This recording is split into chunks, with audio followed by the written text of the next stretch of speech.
Everybody, I'm going to call this meeting of the Westwood Select Board to order. Today is Monday, September 29th, and pursuant to Chapter 2 of the Acts of 2023, as amended on March 28th, 2025 by Governor Maura Healey, Governor Healey signed into law an act extending pandemic-related authorizations related to public meetings, allowing remote meeting participation options for public bodies through June 30th of 2027.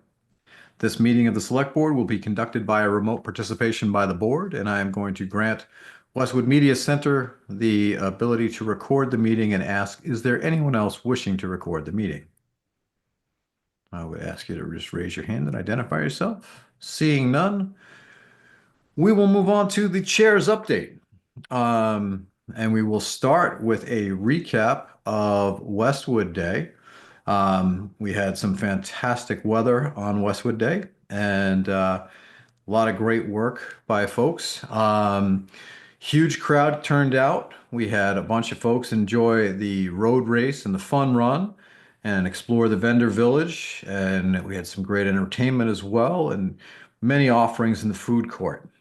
We were joined by special guests, Congressman Stephen Lynch, Senator Michael Rush, and Representative Paul McMurtry, who also welcomed the community to the event. And I want to extend a real heartfelt welcome and I want to thank you actually to our sponsors because it's their support that makes it possible to remain Westwood to remain free and open to all. Westwood Day, free and open to all. So with that, let me acknowledge sponsors. Platinum sponsor, Barcino Westwood.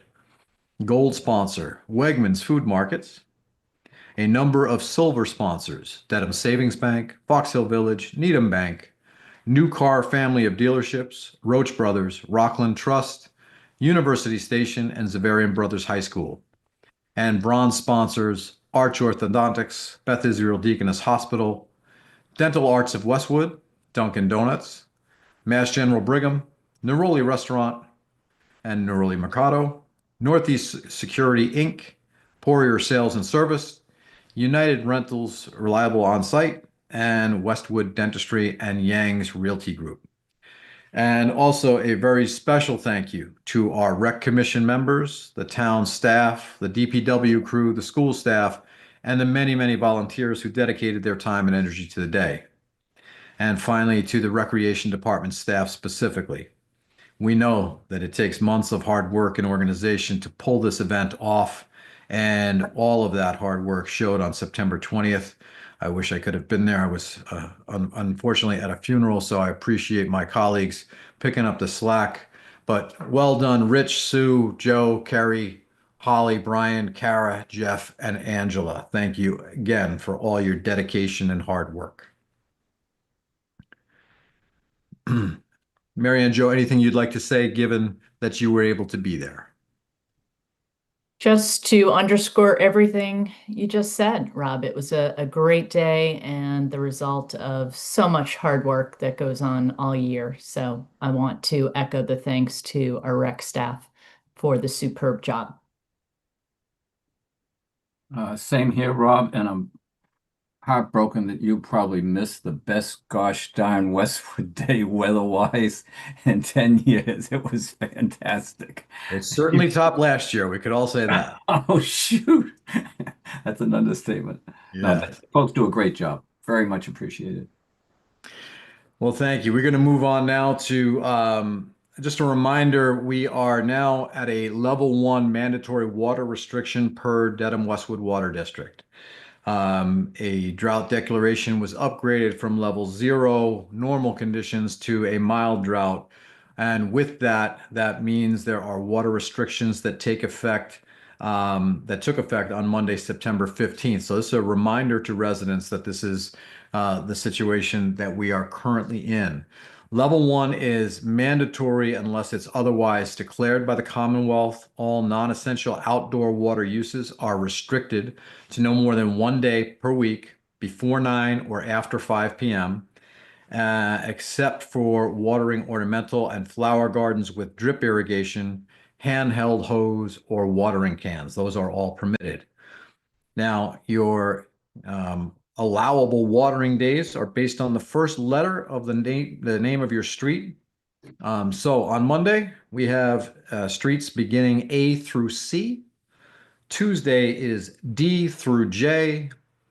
Thursday, K through R, and Friday, street names beginning S through Z.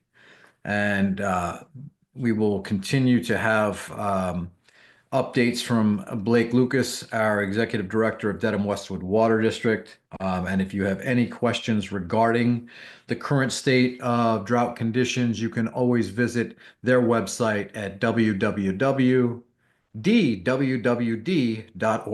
That's a lot of W's right there. All right. Moving on to the final item in the chair's update. So we have a public safety community forum. This is to chart our path forward following the vote on FS1 back in early September. And this is an opportunity for all residents to come and participate in a discussion on how we move forward with FS1.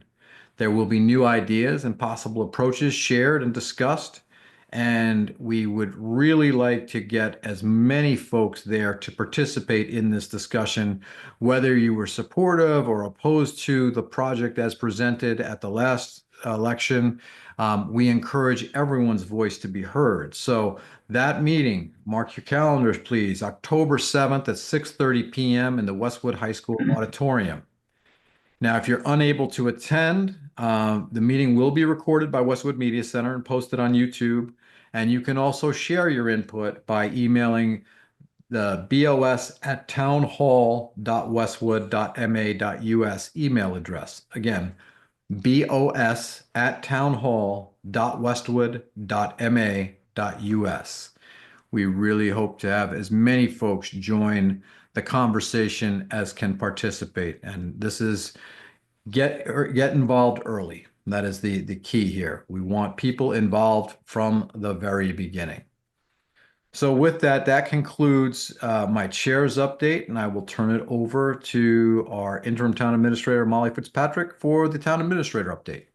Thank you. I have two updates tonight. I wanted to give a brief update on the Islington Center Development Traffic Signal Timing Study. As the board knows, a new mast arm was ordered this past spring with a lead time of approximately 20 to 26 weeks. We were able to touch base with Mass Bay Electrical Corps, who confirmed that the estimated delivery for that mast arm is going to be between December 12th and December 26th. We're still waiting on an update from Giorgio on when the site work will be completed, but we should have an update on that for you later this fall. So that's the first update. And then the second is that the school department is finishing up work on the high school roof renovation project. The last phase of that project is the roof directly above the pool. So to complete those renovations, the pool will need to be closed for approximately 2 to 3 days. The work is obviously weather dependent, so it'll take place either this Thursday and Friday, October 1st and October 2nd, or Saturday, October 11th through Monday, October 13th.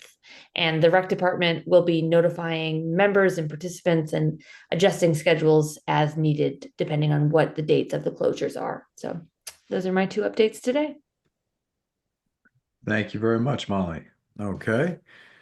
Next, we are moving to our public and press section, and this is the opportunity for the community to speak on any topics. We have up to a 15-minute public comment period following our two updates. And during this, we ask that folks either raise their hand using the Zoom function to be unmuted, or they can submit written comments using the Zoom Q&A.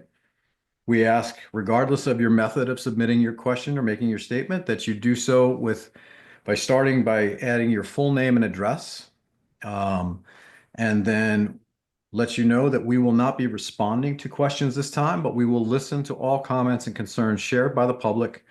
And the same holds true. This is for public meetings. Similarly, for public hearing, that we are going to have everybody limited to 3 minutes, and we're going to conclude this meeting or this portion of the public and press after 15 minutes. So I'd like to begin. I'd like to apologize to all the residents of Westwood. I made 2 mistakes recently that did not reflect who I am or the standards I hold myself to. A post was made on social media which I believe was meant to question my character and integrity. So mistake number 1, I could have ignored the comment with the knowledge I had done nothing wrong. I didn't. I engaged. Mistake number 2, I chose the wrong words to use in my defense. A version of those words had been used by the individual to whom I was responding in a different context, but I realize that's different than me using those words.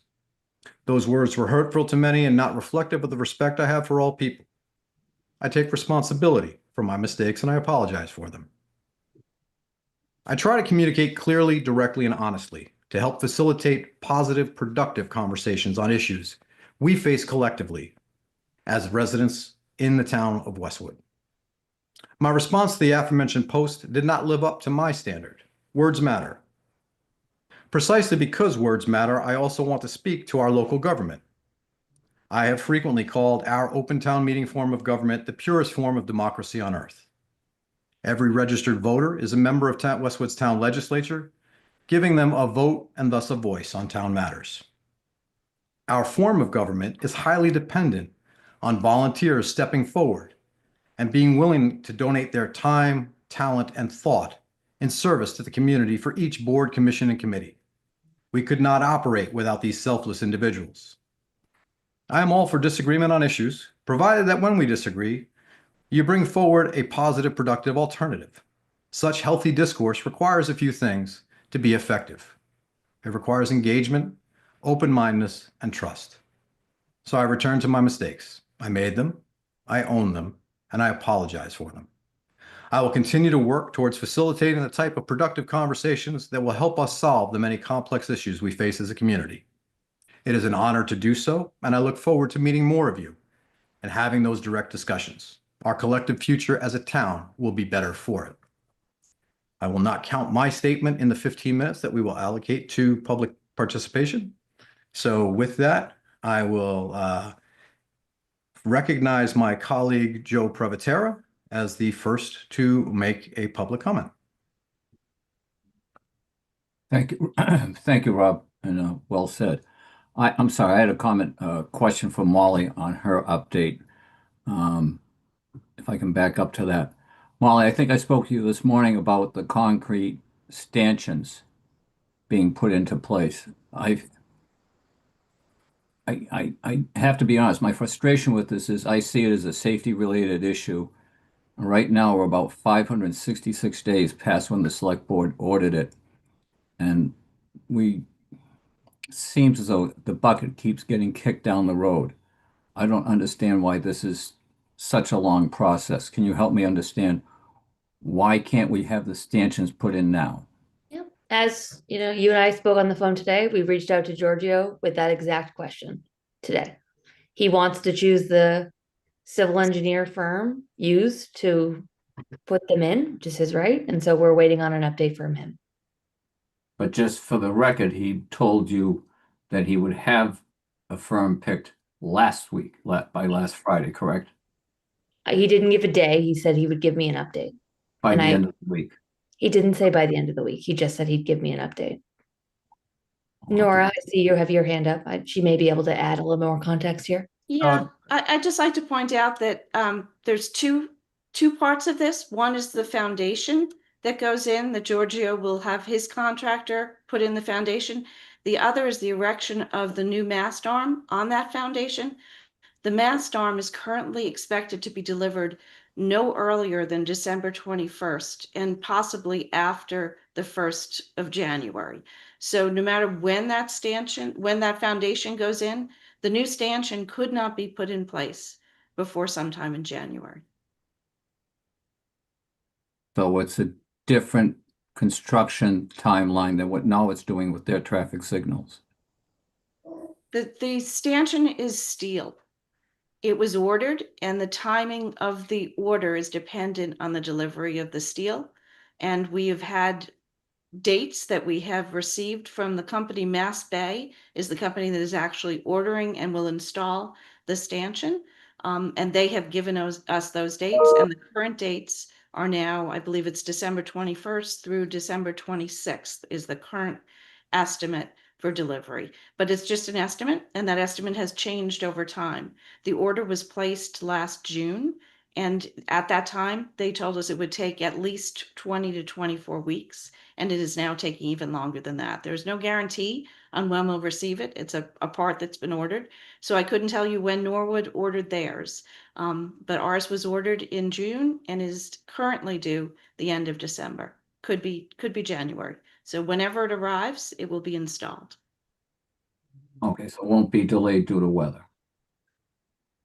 It will not. So there is a way to do concrete work as winter work. You just need to use the correct additives. The Thank you. intention is to put in the new mast arm and hang the change signals as the board directed as soon as possible. And right now, the soonest that could happen is sometime in January. Thank you, Nora. Thank you, Molly. Joe, thank you for your question. And I am now going to turn to Kathy Wallace in the attendees list, who has her hand raised. Tish, if you could unmute, I will start the 15-minute for public comment now. And Kathy, I would just remind you that you have 3 minutes.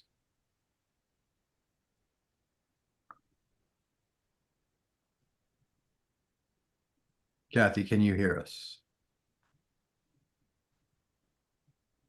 It You're- looks like you're- she's you're- on. You're on mute, Kathy.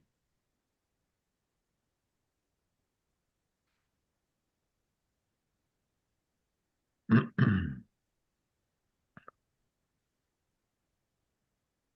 you unmute her, Tish? No, she needs to do it herself. Kathy, can you unmute yourself, please? Okay. Here, let me just do one thing.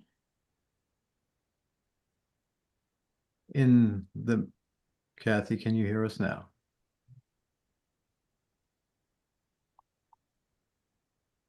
I don't know what. Put it back in. You let her back in? Yep. Okay. Let's try to flip it. Kathy, I see you're off mute. Yeah, Try to- can you hear me now? We can hear you now. Okay. Sorry about that, folks. That's quite all right. Good evening, Kathy Wallace, 283 Farm Lane.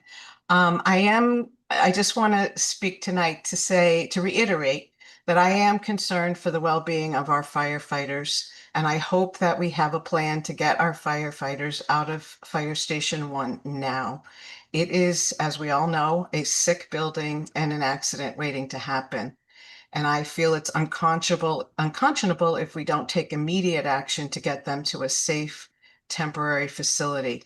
I know about the upcoming community forum to discuss the next steps for Fire Station 1, but realistically, that a solution from that evening and moving forward could take 2 or more years for design approval and funding. And I feel we need to take quick action to address this urgent public safety issue while we are simultaneously resolving the future of FS1. It pains me to think that we could be making these very devoted public servants ill with a variety of illnesses, but most particularly cancer. And that is really the end of, I know you won't be able to respond, but I just want to reiterate my extreme concern for the well-being of our firefighters. Thank you. Thank you, Ms. Wallace. Next, I see and will recognize Chuck Bean.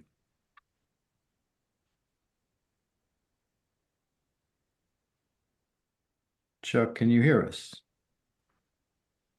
Okay, can you hear me now? We can hear you now. Go ahead, sir. Thank you, members of the select board, for allowing me to speak with my son Christopher. And we felt it was important for us to respond to a letter that was sent to the select board from Ellen Larkin Rawlings regarding the recent complaint filed in the court regarding Clapboardtree Meadows, which is land right across the street from my location. I'm at 700 Clapboardtree. I thought it was important to provide the board with a little bit of background and history and the origin of the conserved land on Clapboardtree Street. It was formerly called Prout Farm. Before Prout Farm, way back when, this was a massive dairy farm called Moses Gay Farm, and encompassed over 1,000 acres with the bean farms, Marion Brothers High School, Polaroid, etc. But the previous owner to that land, Robert Prout, was working with a major construction developer, Vaza Construction, to potentially build up to 70 condos and townhouses on that land. I understand it was going to be a 40B project. It's a 28-acre parcel of land that wraps around our family's farm at 711 Clapboardtree.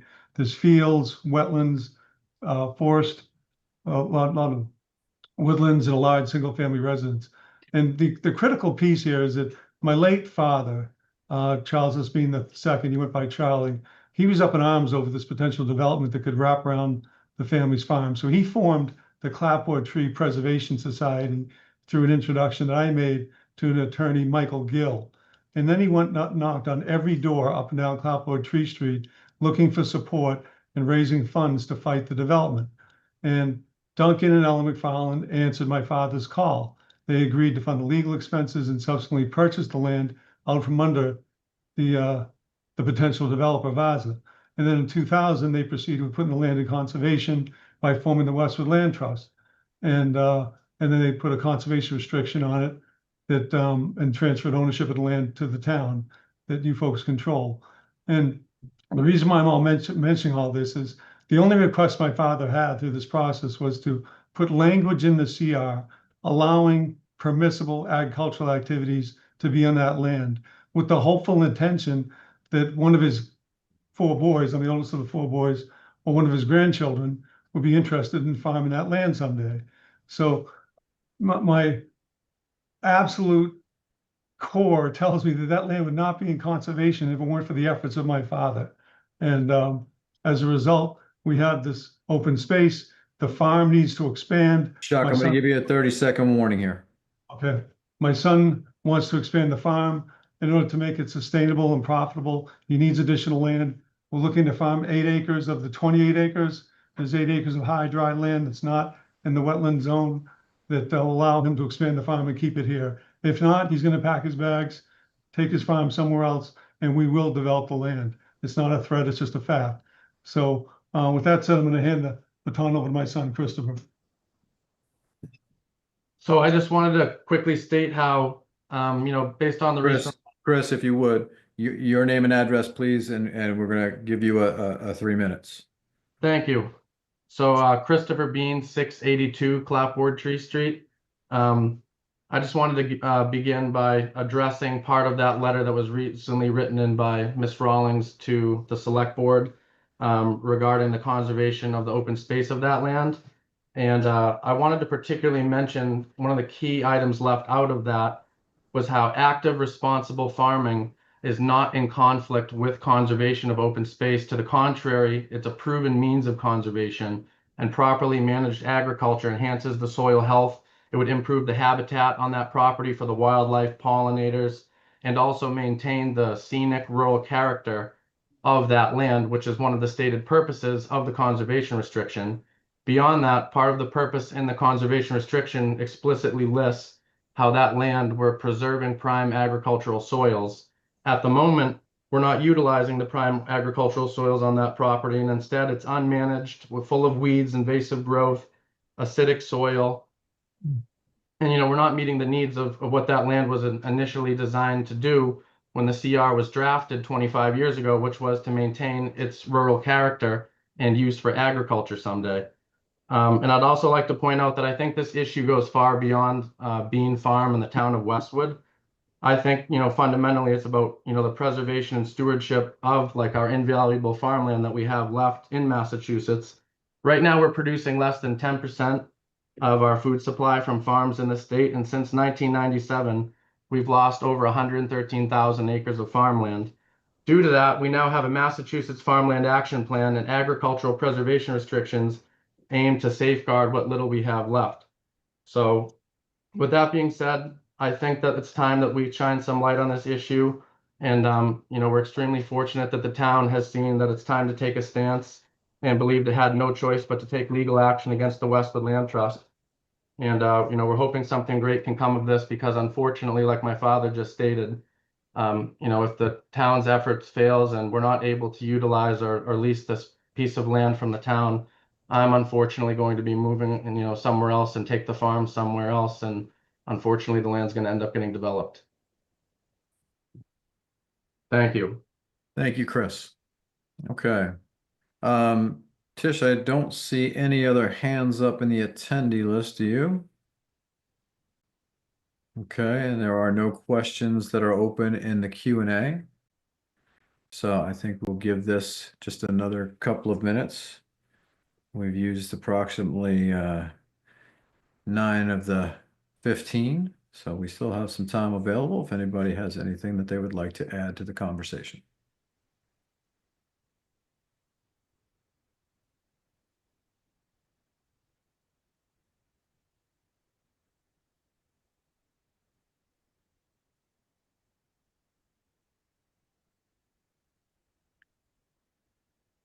Okay, hearing and seeing, oh, wait a minute, I thought I saw a hand and it disappeared. Nice. I've seen it flash twice. I thought it was an iPhone. I could not see for sure. Is there someone who does want to say something? There we go. iPhone 518. If you would, before we recognize, maybe throw your name into the chat before we unmute. That would be helpful into the Q&A, please, so that we know your name and address so we can properly recognize you.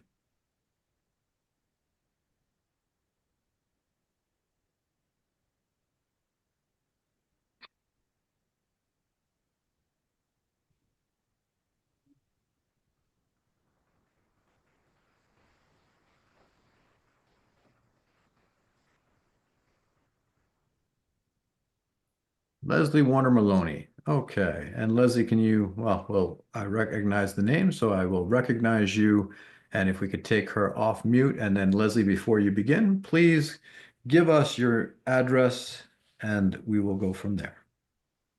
Hi, can you hear me? We can hear you. Oh, good. Leslie Warner Maloney, 91 Hemlock Drive. I have questions about the meeting, but you can't answer my questions for the Firehouse Station 1. In the past, Emily Parks, when they worked on the new school, the Pine Hill School, I remember the meetings were very good and people had a lot of opportunity to voice their opinion. And you can't answer my questions, but I'm hopeful and faithful that the town will have the meeting in such a way that people can voice their opinions in a positive way. That's not always the climate of today, and I'm kind of worried, but I plan to attend, and I want to thank everyone in advance for working on that meeting. That's all I have to say, Rob. Thank you very much, Leslie. And I'm sure there are others who share that. And I will say, if you stay tuned, you'll hear more about what that meeting will entail and just how participatory it will be. So. Okay, thank you. Okay. I believe that is the last of the questions that has come in. So with that, I'm going to close the public comment period, and we are going to move into executive session for a brief period of time. So the select board will be going into executive session to discuss one issue pursuant to General Law, Chapter 30A, Section 21A3, to discuss strategy with respect to a potential litigation involving the property at 665 Clapboardtree Street. Discussion of which would have a detrimental effect on the position of the governing body if the discussion were to occur in open session. The board will be returning to open session, and I believe we estimate that to be approximately 15 minutes from now. So I would say at approximately 6:45. Tish, does that sound consistent with where the time we had estimated for executive session? We originally estimated 6:30 p.m., so it's about 15 minutes beyond.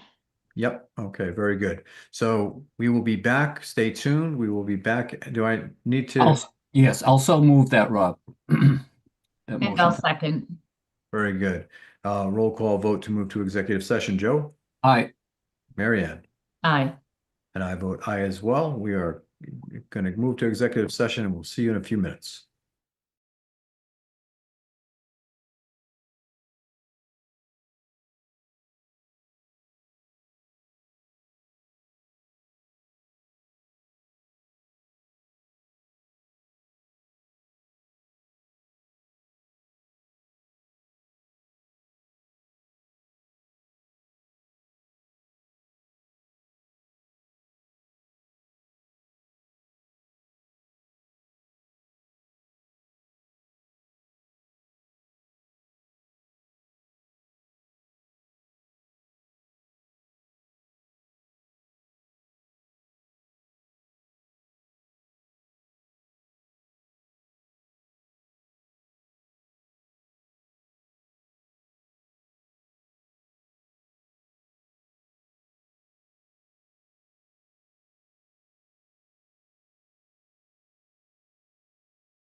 26 folks for hanging in there with us. We had a little bit longer discussion than anticipated, but we are back in open session and we are going to continue on now with our scheduled action. The first of which is a change of officers application with Del Frisco's Grille. And I believe we have Nora and Attorney Dawson Cooper joining us here this evening. So Nora, would you like to lead off this conversation?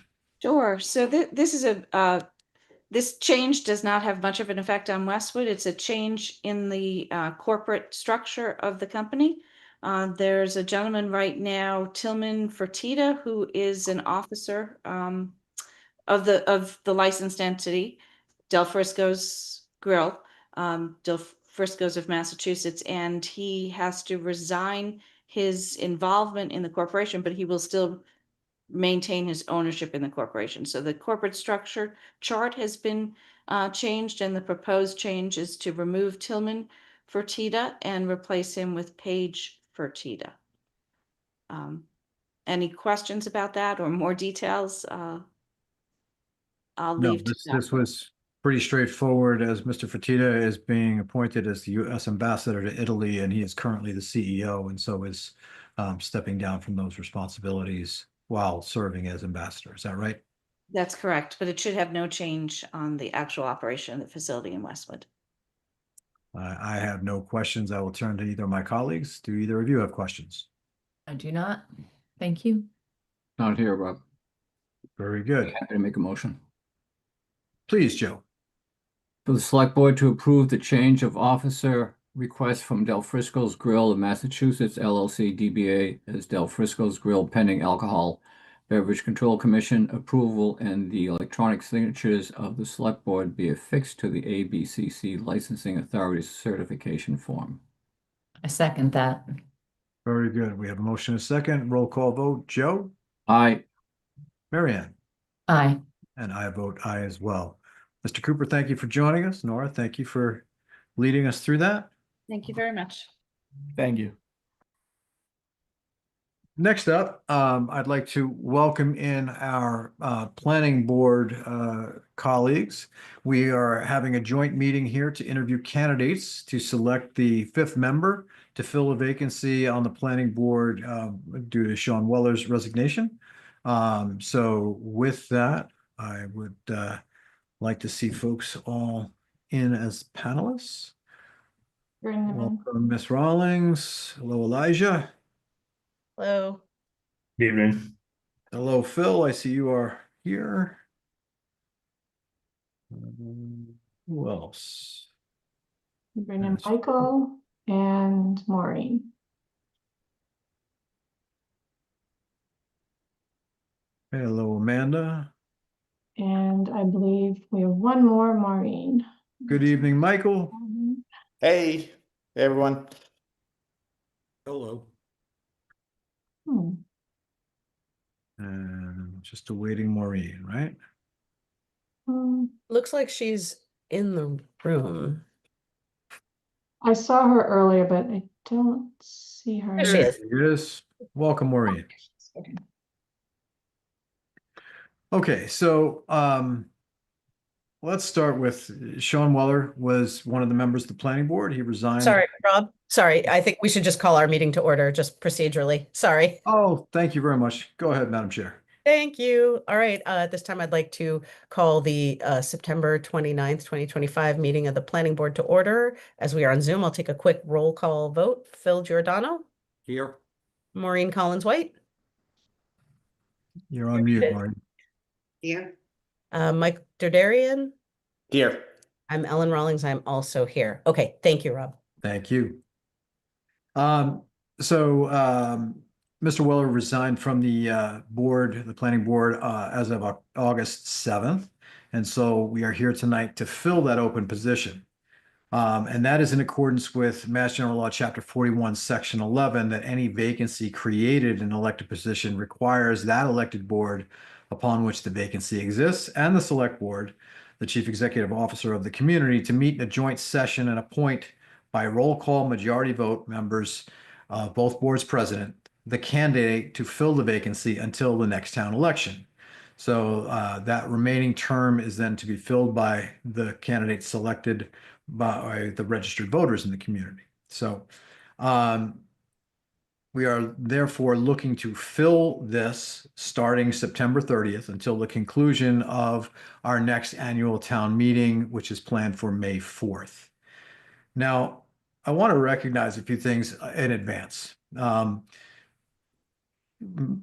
Ellen and I were the only two sitting members of either board to have been participants in a previous need to fill a vacancy. And I think we both would say that this is an uncomfortable and awkward procedure, yet this is what the rules call for.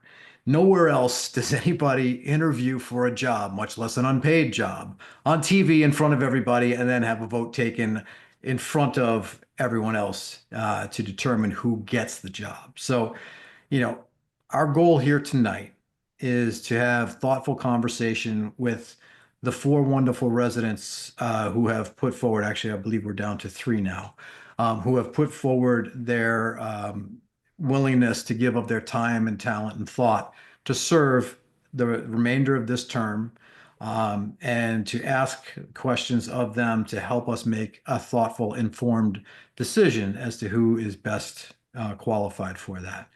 Now, given that we have very often highlighted vacancies on other boards and committees, I want to make sure that everyone leaves here with dignity intact, right? We certainly are not in a position where we have people knocking down our door to serve on boards and committees. So the fact that we have 3 people willing to do so with a wide variety of experiences that would help them be qualified for it is a good thing. And so I would encourage the 2 who are not selected tonight, if you are so willing, there are many other ways in which you can help our community and serve in another capacity. So Ellen and I had talked going into this meeting because we remember just how awkward it was, and we wanted to be able to recognize that up front. And so from a procedural standpoint, we're going to bring each of the candidates in. They'll be given a few minutes to talk about, themselves and their qualifications and why they're interested. We're not going to limit it, to a specific 2 minutes or something like that, because this is an important conversation for the community. It's an important decision for us to make here tonight. And so we want to make sure that each of those candidates has the opportunity to provide us some real background and context of themselves. So, Ellen, I would like to turn to you to say, is there anything procedurally that you think I've missed, and anything else you'd like to say? No, I think procedurally, I like the way that we're doing that we're taking each candidate individually, and then they'll go back to the attendees when the next one comes in, so that there's a little bit more individuality there, a little bit of virtual privacy, as it were. And I appreciate that you spoke about the fact that we have done this before, and it isn't awkward. And we spoke in our planning board meeting. It's awkward for everybody. We're appointing someone to an elected board, which is always a little strange to have to do, although necessary. And I appreciate everything you said. I appreciated the conversations we had about making sure we approach this in a way that was respectful to everybody involved. So thank you. Yeah, and as part of this role, I watch all of the other boards and committees. I sometimes get a little bit behind, but I had seen your group discussion about this and knew there was a lot of interest in how this was going to proceed from a process standpoint. So I hope all of you feel comfortable with how we're going to proceed. There were originally 5. There were a couple of candidates who had to withdraw for various reasons. So we are left with 3 candidates. And I'm going to ask that Mr. Timothy Halenia, please forgive me if I just butchered your name, and you can correct me when you come in, please. We allow Tim to come in and have the first crack at describing for us his background and why he would like to be considered for this vacancy. Welcome. And please do pronounce your last name for me. You're on mute. Thank you. No worries. It's Tim Halladina. Aladina, I've thank heard you. it all though, so no worries. Um, so thank you all for the opportunity. Yeah, no worries. Thank you all for the opportunity today. My name's Tim Aladina, for those of you who I don't know. I've lived in Westwood since 2020, and I believe that I should be selected for this role for two main reasons.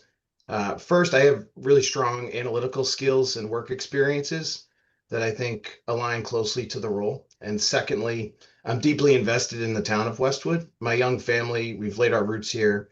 I believe I have a good pulse on the community and the town's best interests, and I'm here for the long haul. So I'm personally invested in growth in the town. From a professional perspective, I would say my extensive work in finance and strategy qualifies me for the role. I've spent many years working in investment banking before getting my MBA and then transitioning to go off and lead elements of strategy, mergers and acquisitions, and investments at several multi-billion-dollar organizations, as previously at United Technologies, Raytheon, and now Brooks Automation. I have strong analytical skills, and every day I review new investment and acquisition opportunities that are presented to me from outside parties. And my job in that role is to listen, absorb, synthesize, and make decisions as to which opportunities our organization should pursue in order to most responsibly drive growth. And in reviewing this role in particular, I saw many similarities to the planning board. While my background is primarily focused on finance and strategy, I do think that the structure there's lots of similarities. I'm a good listener with the ability to thoughtfully analyze plans and evaluate trade-offs to ensure that what's being put forward is in the best overall interest of all stakeholders in the community. I think that's a critical component of the role in planning board. And I think those stakeholders range from residents, employees, developers, businesses, environmental groups. There's wide breadth of stakeholders, and I think it's a really important role to evaluate the trade-offs there. And I think I'm well suited towards that, given what I do on a day-to-day basis in my current role at Brooks. From a personal perspective, I believe I'm qualified because I'm deeply engaged and active in the town. My family's roots are laid here. I've got three boys, ages 9, 6, and 4.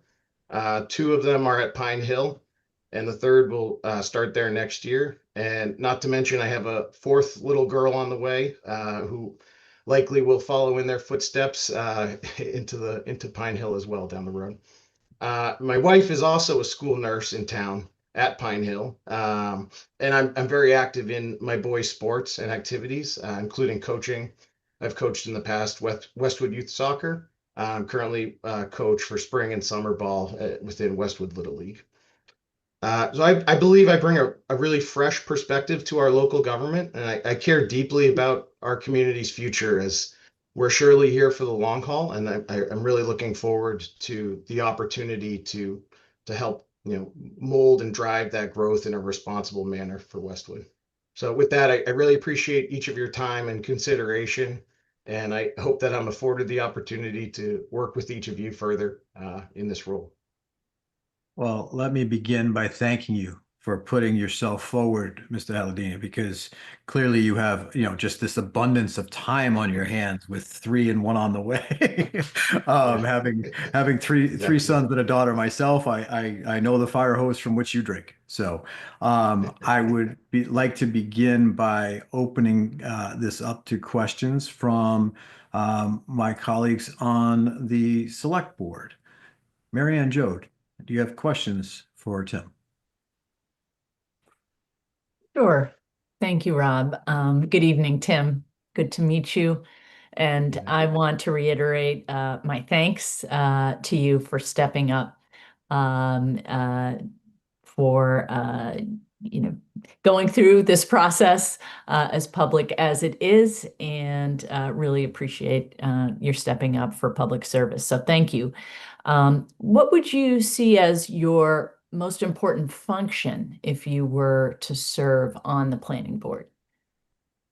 Yeah, I think I mentioned it earlier in my my preamble, but I think valuing the trade-offs of all stakeholders is critical, and that's what I do on a day-to-day basis in my current role. So I think I'd be able to bring that element as well as strong financial acumen, business acumen. I think that's a skill set that I've developed in the corporate world that I can bring and bring a fresh or maybe a different perspective than someone maybe with another background in either law or public policy or more zoning expertise for this role. So I think I bring a different, fresh perspective. And again, to my what I do on a day-to-day basis with reviewing acquisitions and investment opportunities, a lot of what we do also is ensuring compliance as part of due diligence. And so that's something that I would see as an important role here in the planning board to ensure compliance with all laws, but also kind of weighing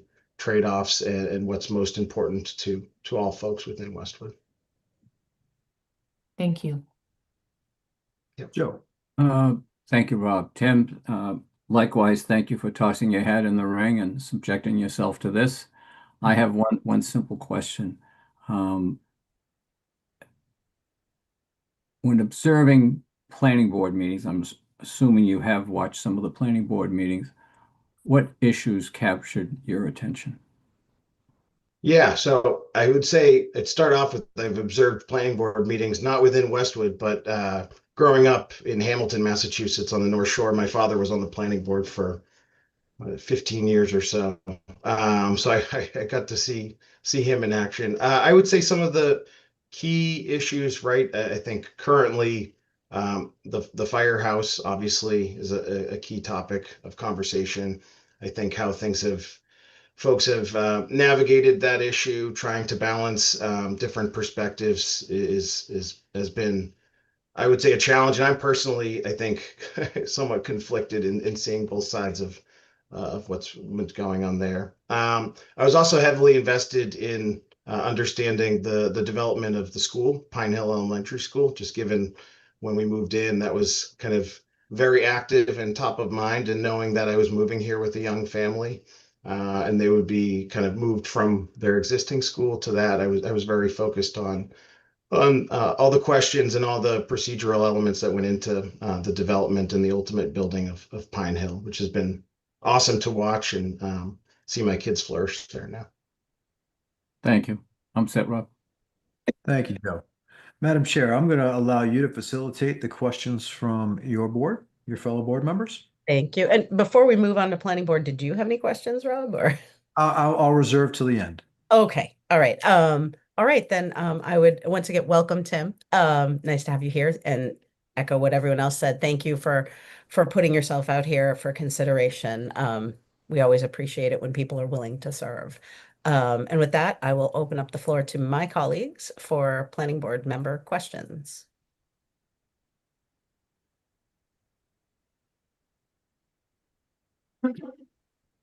Mike. Hey, Tim. I reiterate everyone's thanks for putting your hat in the ring here. I'm going to ask everyone a similar question, so you're going to be the guinea pig for this. So my question is about change and growth. As it's often said, the only constant in life is change. And so given that we know some things will change in the town as we progress into the future, my question for you is, where do you see a need for change in the town, or a need for growth? If something's going to change, what would you emphasize that change be about? And I'd ask that you kind of emphasize a specific aspect of the town in which you might want to encourage change or growth. I'm curious if you could talk a little bit of that to let us know kind of your vision of what you would want to emphasize moving forward. Yeah, no problem. Thanks for the question. I would say a key thing since I've been living in Westwood that I've been focused on or interested in is the development of town centers, and having moved in and living down the street from the Islington development project, it's been really amazing to see what's happened there and what's built up, and helping having folks have a central meeting ground to meet up and grab a cup of coffee, or you go out to dinner, have this nice area. I think the one thing that it lacks, however, and this is not to be critical of Islington Center or the other side of town on High Street, I think it lacks some kind of green town center communal space, to be honest. And that's something that I think would be really, when I think about other towns and other communities where some of my friends have settled down nearby, we don't really, I think the town lacks that kind of central communal area for, we talk a lot about community, but not so much about, having a cultural green space where folks can gather, meet with their friends, where kids can hang out, and still be environmentally responsible, have green space for kids to run around. I think that's the one thing that we are missing in the development. So I think this all comes back to a balanced approach to development and growth, right? Where trying to balance the efforts of developing a central community area, while still taking into account, monitoring green space, having park areas that are centrally located that can help facilitate people and families to get together. Thank you. Thank you. Were there any other questions or comment? Phil, yes. Hey, Tim, thanks for throwing your hat into the ring. I want to just express the same that everyone else has said. I'm going to ask the same question that I'll be asking the others. Can you identify one thing that you think the planning board does well and one thing that you think the planning board could do better? Yes. I would say I think the planning board does well is listening to all of the constituents in town. I've been fortunate enough to dip my toe into the ring of local government, if you will. I helped out with Mike Derderian's campaign here, and really that was my first foray into meeting other folks in the community, like-minded, wanting to focus on, helping local government and really just talking about the issues. And I thought Mike exemplified that really well in meeting with residents, and I feel like I've gotten a sense of some of the when I've gone back and watched some of the planning board meetings in the past. I think that's the element of listening to folks. I think has been a strong suit. I would say something that the planning board could do better, and I'm not in a position to to judge, but I think maybe the listening has been strong. Maybe elements of communicating, not only listening but communicating to the community is one area where I wonder if, like, I didn't really have that foray or that insight into folks that were deeply involved in local government until I got to learning about some of the issues and talking to Mike during his campaign and seeing him talk to others. And that's something that I think the average everyday resident probably doesn't have a lot of familiarity with. I think everyone here, right, probably does, but I think communication of some of the the issues, what the planning board does, how they can offer value to how they can add value to the community is something that maybe isn't super well understood by, I would say, the average resident. Okay, thank you. That's fine. Thank you. Maureen. Hi, thank you, Tim, for stepping up. Just have one simple question for you. What was the primary reason that you decided on Westwood as a town when you chose amongst, I don't know, what town, where did you come from in 2020? Connecticut? Yeah, I lived in West Hartford, Connecticut, and I moved up here as part of the relocation when I worked on the merger of United Technologies with Raytheon. And Raytheon's headquarters, the new company headquarters, was in Waltham. So I knew I wanted to generally be in the Metro West area. To be honest, I was looking farther north, having grown up on the North Shore, much to the dismay of my parents and my kids' grandparents, we found a house in Westwood that we absolutely loved. It was not on our radar at all because it was much further south, but it checked so many boxes as far as great accessibility to 95, 128, Boston. I loved the town, and I got excited when we found the house and we learned about the Islington development plan. That was all just kind of kicking off at that time. And then since then, I've really loved just the community. It's a lot of individuals that really care about living here. There's a lot of folks that have lived here for their entire lives and really are passionate about the town. And it's been infectious. And I know I don't have any intent of moving elsewhere. So I might be one of those lifers. Welcome. Thank you. Thanks. Thank you.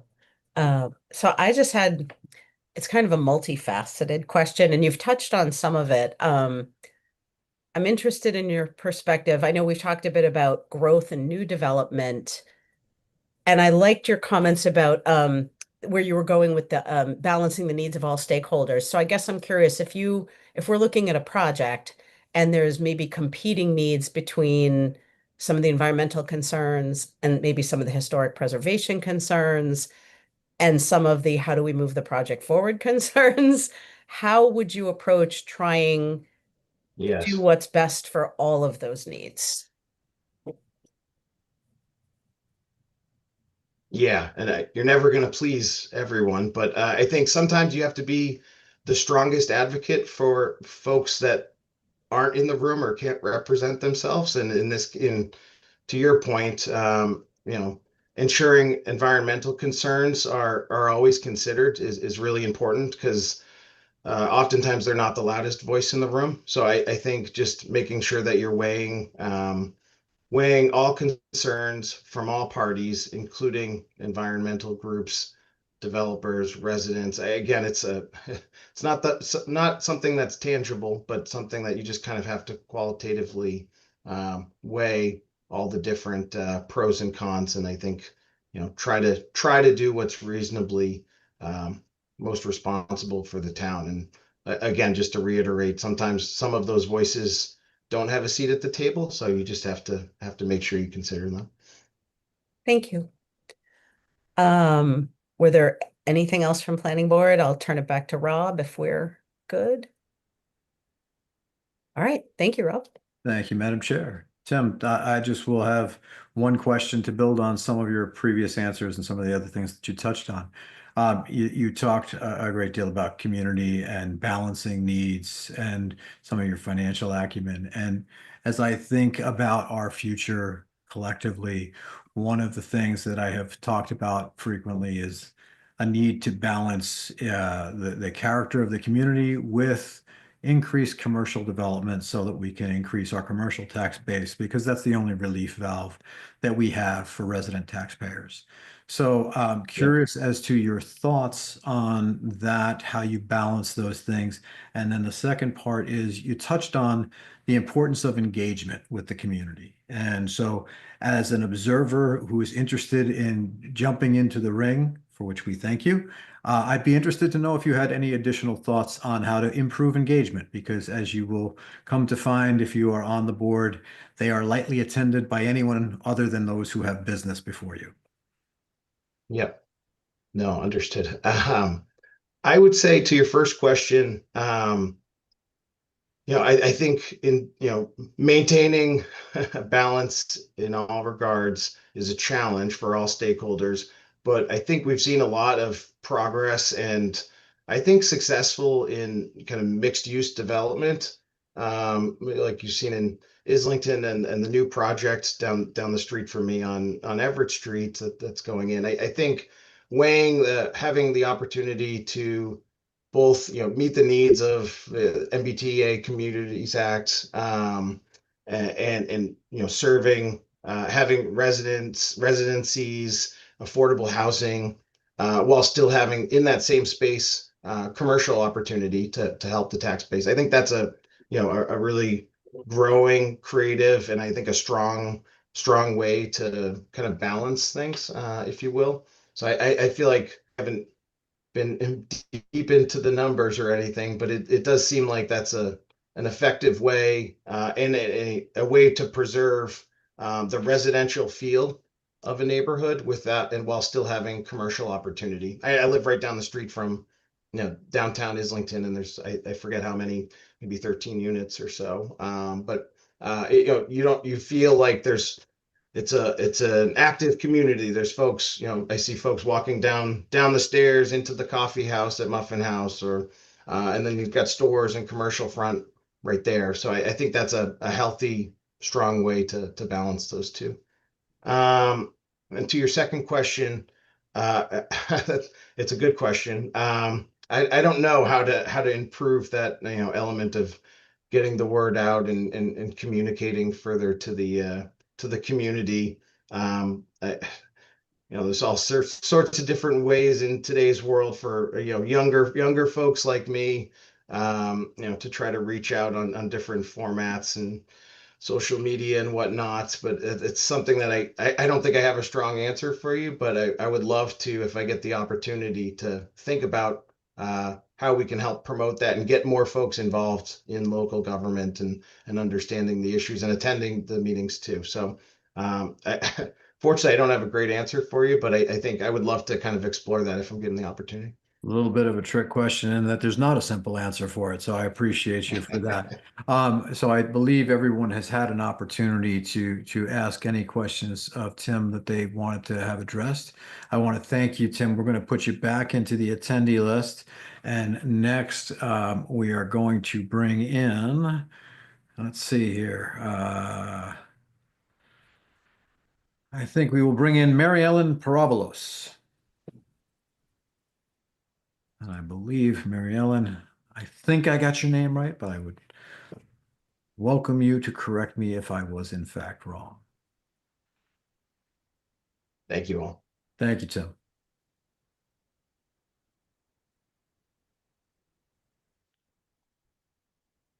I see Mary Ellen is in the room. If you could turn on your microphone and your camera.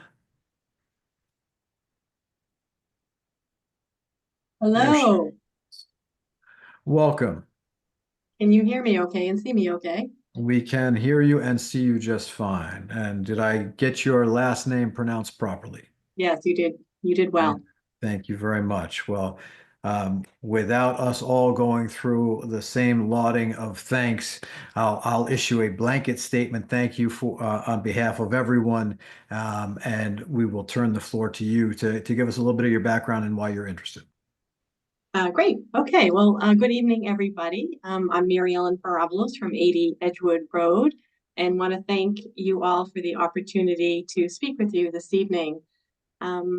I believe I can be an effective member of the planning board because one, I bring experiences that will allow me to jump right in and help with the workload of the planning board. Two, I care deeply about the Westwood community and keeping Westwood a great place to live into the future, quality of living, affordability, sustainability. And three, I'm employed right now part-time as a consultant in the energy industry. And so I have space on my plate to help take on the important work of the planning board. I'll say just a word or two about me and my values and my capabilities.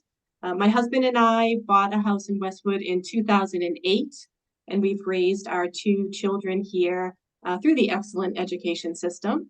And all of our family, I can say, have been very grateful to be part of the wonderful Westwood community.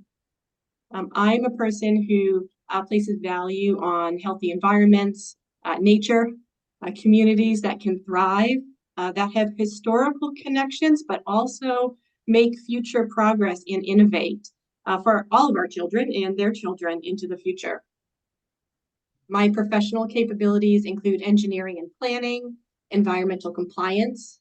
I've served as a compliance and ethics officer for a publicly traded company. I've overseen auditing teams, and I'm a certified financial risk manager as well. I've previously served as an elected official in the town of Norton, Massachusetts, on their planning board, where I served as vice chair.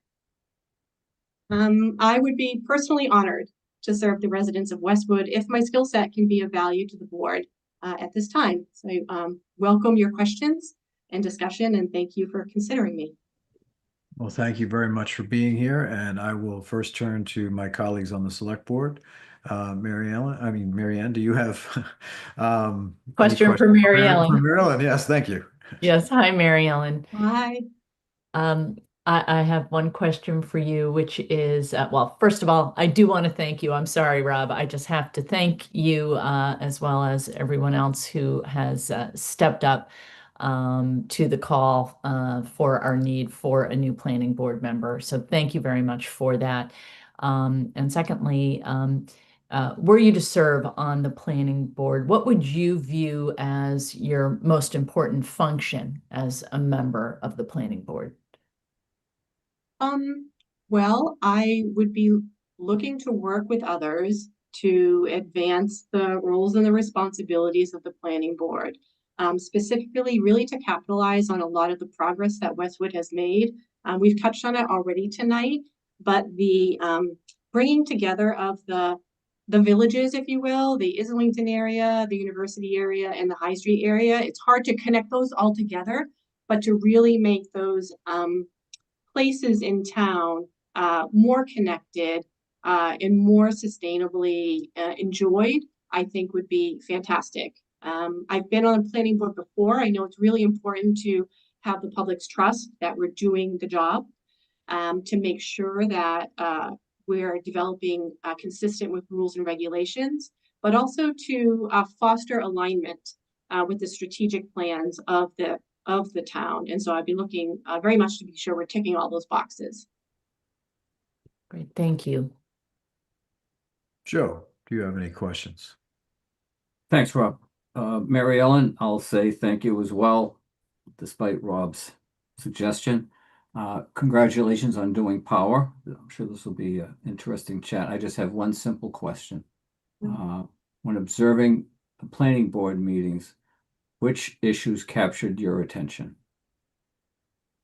I think they are the issues for which comments from others are either being sought or being offered. So they really show the interest in a particular area and trying to make sure that folks can find a way through. And most projects actually have those elements. I mean, just sort of what's on the agenda for tomorrow with the Gay Street and the walking path, like getting input from the abutters, from the pedestrian and walkway committee, to be sure that we're hearing the views. It's that kind of engagement through a dialogue for each of the projects that I just find an interesting process to work a group forward on. Thank you. Thank you, Rob. Thank you, Joe. Thank you, Mary Ellen. Ellen, I will turn it to you to facilitate questions from your board. Thank you very much. Once again, welcome, Mary Ellen. And everyone said thank you, but I'll say thank you too. Thank you for being here. And at this point, I would open up the floor to questions from my colleagues on the planning board. Mike. Thank you, Madam Chair. Hi, Mary Ellen. Thank you again for being on tonight. I actually, you've served on a planning board before for another town, which certainly is very interesting and stuck out when reading your resume. My question for you is, had you considered running for a seat in the planning board in Westwood, anytime, in the recent past, and or last April when there were 2 open seats? And if you did consider it, could you just speak a little bit about that consideration and, I guess why now this opening, are you seeking the position? I'm curious, just if you could speak to that a little bit. Absolutely. It sort of comes down to timing, but absolutely, I've had thoughts of running for planning board for this town in the past. We've been here since 2008. I would say probably what held me back is, one, my husband has been quite involved in previous years through the Permanent Building Committee, in the historical commission as well. And so for, we had to do a little bit of divide and conquering as a family as my kids grew up. And so that's probably the main reason why I didn't run during the time that Peter was quite active. What's changed now is that we're recently full-time back in Westwood. We had some jobs in Toronto for a little bit. And I find myself working in a, / retirement part-time consulting time, and I have space on my plate. I was on vacation and I saw the notice come out in August seeking someone with planning board experience and engineering and some time. And I thought, okay, like this is the timing. It's good right now. Probably last spring, we were still bringing ourselves out of Canada. So I was up there a few times selling our townhouse up there, which we've had. So it really comes down to timing, Mike. Thank you. Just a quick follow-up. I'm curious, when did you, I know you said, did you say you recently kind of came back to town more on a full-time basis? When was that, within the last year? Was it, when was it? Was it recently? It was late 2024 that both of our jobs had been concluded, including Peter's. He started a new job in Boston last fall. It's taken a few months to get ourselves kind of selling the townhouse in Canada and back to our same house in Westwood full-time. Oh, great. Awesome. Thank you very much. Sure. Thank you. Maureen? Hi. Hello, Mary Ellen. Hi, Maureen. Welcome. Thank you. Just one quick question for you. I think it's interesting that you did serve on the Norton Planning Board. What do you feel was your most, like the number one thing that you felt you achieved being a member on that board? What did you really feel proud of for having achieved something? So when I ran for election in Norton, it was a time of growth and development and change, much as what we're seeing in Westwood. I ran on a platform of being a kind of balanced, objective, technically competent person who could play a role on the planning board and not super closely associated with developers, to be frank. And won on that platform. And so for me, I brought a lens of that I don't think had been had before to all of the proceedings. One of the large projects that we approved was a Tournament Players Club TPC golf course in Norton during my tenure on the planning board. And I really worked to scrutinize those plans, make sure that we were taking, folks wanted the course in town for sure, but we also wanted to partner, make sure environmental considerations were had.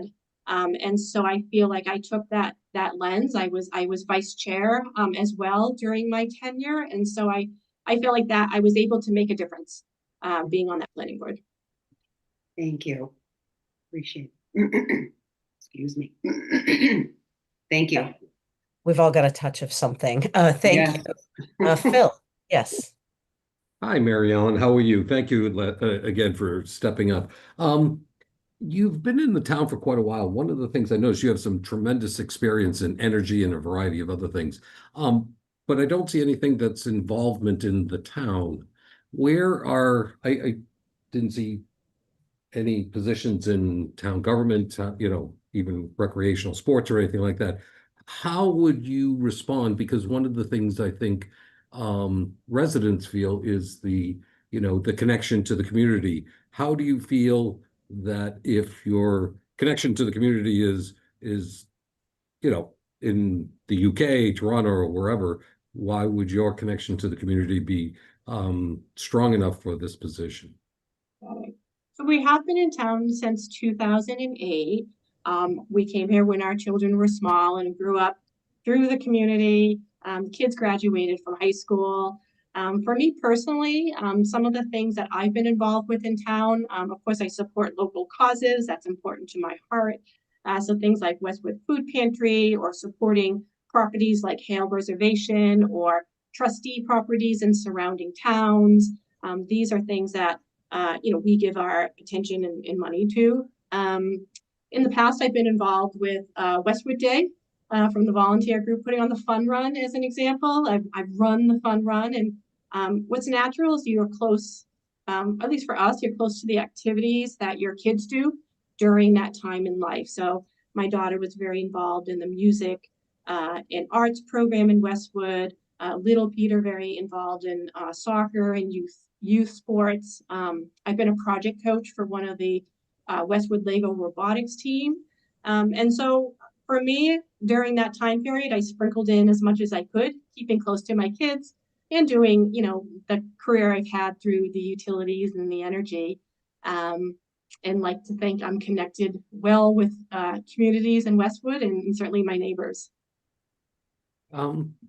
Just one follow-up. Given your, the extent of your involvement, how do you think the planning board would do better, or what has it done well? I really like the parts of communication that the planning board has done, and I think the planning board can do even more. So I feel like the planning board's very professionally run, not only for the planning board, but it's backed by a very good infrastructure of Westwood sitting behind all the committees, and so that really sings through and something that can be leveraged. I do think getting to the engagement question, being able to deliver, having a part-time consulting job that I actually can spend some time and be able to do some of the heavy lifting for the planning board and kind of help move it along. Thank you. I'll say one more thing, actually. Phil, you're reminding me because I know we are involved in some intra-community planning as well. When I was on the planning board, I was involved in inter-community planning as well. Kind of analogous to the trick that we have here, but it was for the Southeast Massachusetts planning as well. I really enjoyed that. I do have planning in my background. And so I think given the space on my plate, I have at this phase in life that I can kind of lean in to those areas for Westwood. Okay, thank you. Thank you. So my question for you is a little different than my question for the last candidate. I know some people are keeping with it, but when I looked through your resume, I do notice you've worked for some very large utility companies, which is interesting because I know sometimes with big utility projects, there's concerns from the community. Some very strong opposition when, say, a pipeline from Algonquin is going in from the golf course in Westwood to a quarry in West Roxbury. And I'm curious, did you ever have any direct dealings with having to deal with that kind of concern? And if so, how were you involved with trying to address that? And if so, how did you approach that kind of a challenge with a community that had some really heavy concerns about a project that was going to be coming through their neighborhood? I have had opportunities to be involved in those kinds of projects. At one point, for one of the utilities, I led teams that were involved in siting and permitting for projects that did go through towns. Very much we had teams that were also community outreach teams as well. And so engagement with the community, open houses, really listening and having people be able to feel heard, but also modify the proposal in response as practicable to concerns. Like, I think folks have to both hear, be heard, but also see the impact of their comments and concerns. And so from when I was in those shoes, that was the lens that I worked through and led my teams through. These projects are very complex.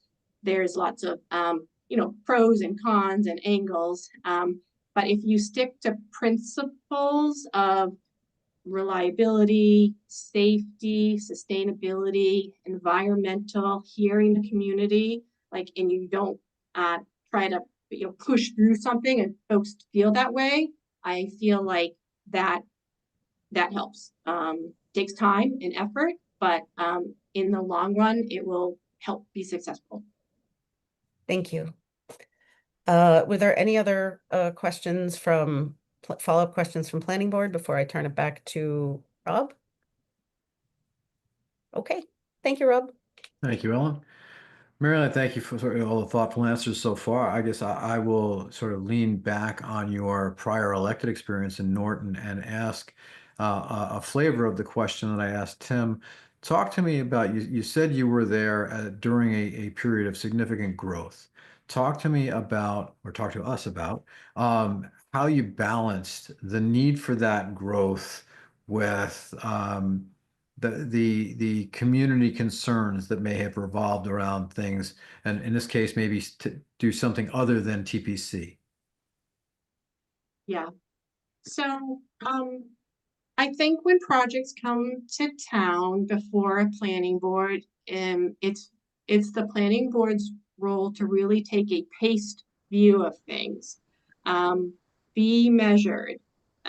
Make sure we're sticking to the principles of compliance for rules and regulations, but also some of those more gray areas of how does this foster alignment to a strategic plan that that the community has given input to. And so really sticking to those principles, keeping the conversation measured, giving enough time for different views to come forward, not feeling and, bowing, if you will, to the pressure to kind of rush things through. Careful when not to do things that you can't kind of put the brakes on or unwind. So it really comes down to, I think, thoughtfulness and being process driven, I think can help Rob get to the right answers. Thank you very much. And again, thank you for the thoughtful, thorough answers that you've given to each of the questions put before you. We're going to return you now to the attendee side of the ledger here and bring in the final candidate, Paul Sciaba. I hope I got his name right. Maureen is smiling. I may not have, not even close. All right. So I apologize, Paul. When you come in, you can properly correct me on the pronunciation of your name. Thank you again, Mary Ellen.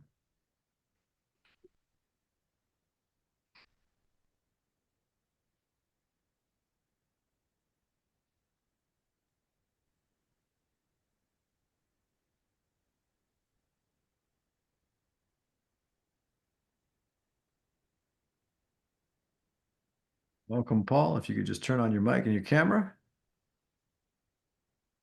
Set? I think so now. Yeah, there you go. Okay. You're all set. Welcome. Paul, thank you. Paul Sciaba. And I've been a resident of Westwood for about 50 years. My kids have gone to the Westwood school system. We've lived here on Canton Street and right off of Canton Street. My daughters live here. One lives on one side of Westwood, the other one lives on the other, and they have children that will be going to the Westwood school system. I think that the talk we've had about land and about development, I think there's a couple of problems as I see it. I've been in the construction business for 50 years. In this town, it doesn't appear that there's a whole lot of land left to develop commercial or industrial buildings. I think most of it right now is residential, and it's difficult to put industrial, commercial buildings in residential areas. I think they did a great job in Islington. I assume they'll probably do something on the other side of Westwood also. I think that it's a small town. It's been a small town since I went to Zavarian Brothers. It's been a small town since then. It's growing a little bit, but I don't see where it has much more room to grow unless you destroy the fabric of the town. I think that people have just got to realize it's Westwood. It's not Norwood, it's not Dedham, it's Westwood. And there's only so much you can do with tax money, and there's only so much you can spend on certain things. I think the most important thing right now is probably the schools for the kids, and make sure that the schools have always been top notch, and make sure they stay there. And I think that'll help a lot. I believe that the people have done a pretty good job in governing Westwood. I've only been involved in one really actual involvement with Westwood, other than coaching the kids, was the Canton Street project. So that was my first foray into this, and it was kind of intriguing for me because I've never been involved with that type of thing before. I believe that the construction and the development has got to be reined in. I don't think there's any place else to build. There aren't too many more places to build. And that was one of the big things with the Canton Street project as far as opening it up and making it a thoroughfare. And that's pretty much it. I think my expertise in the construction and to a smaller degree, the real estate end of it will be beneficial. I think that knowledge of the building industry and the real estate industry will be helpful, kind of a hands-on type of thing. And that's pretty much it. There's not a whole lot left to say. I think everybody pretty much covered it. Well, thank you, sir. We welcome you to, and thank you again for putting yourself forward, right? We recognize that this is an incredibly awkward way to go about all of this. So thank you for your willingness to do so. I will begin by turning to my colleagues. Ms. Levon Cummings, do you have any questions for Mr. Shaba? I do. Good evening, Paul, and thank you very much for stepping up in this call for public service. We appreciate it very much.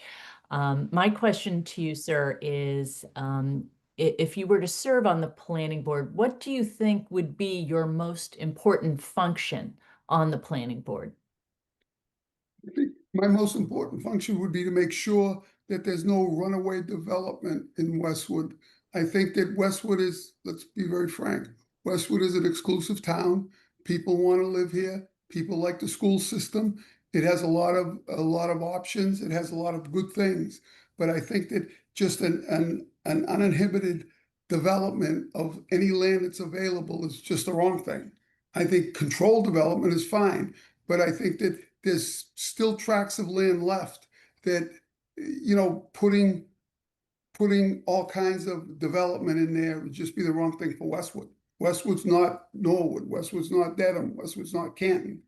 And that's what I think. I don't think it has the infrastructure for it. I don't think it has the town facilities for it. And if you're going to do that, then you have to spend a lot of money on town facilities, just like they're talking about the fire station.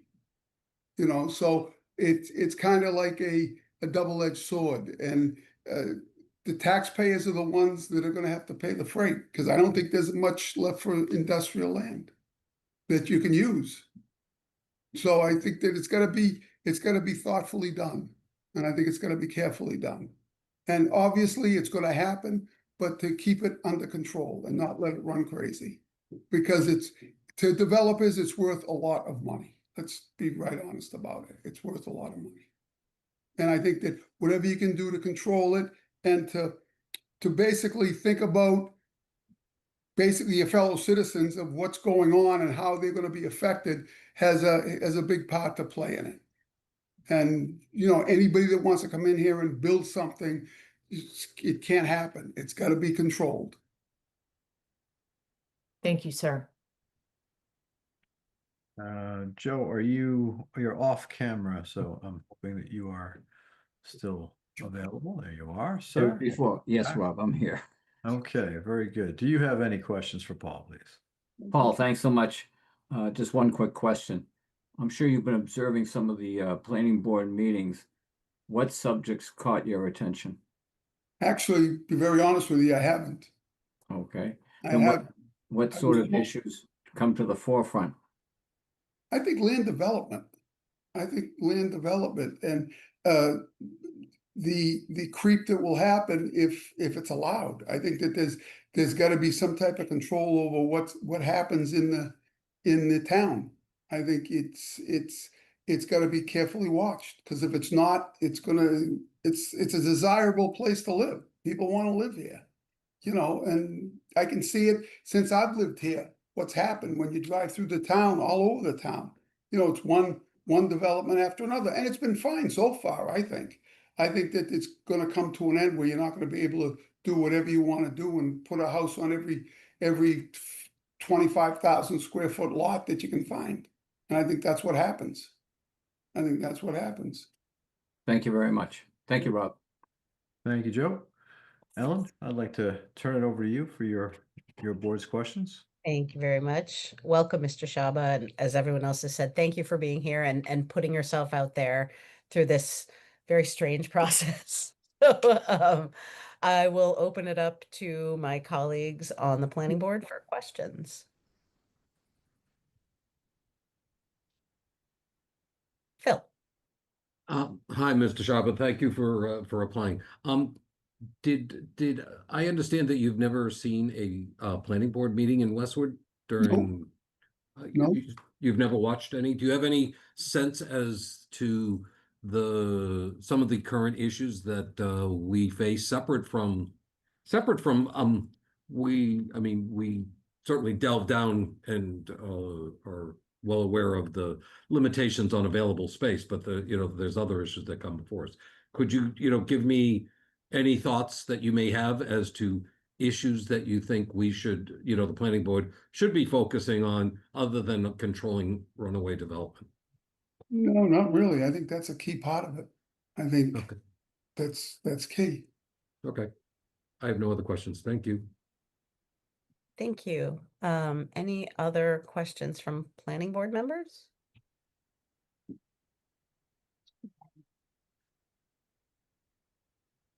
Maureen. Hi, Paul. Thank you. Maureen.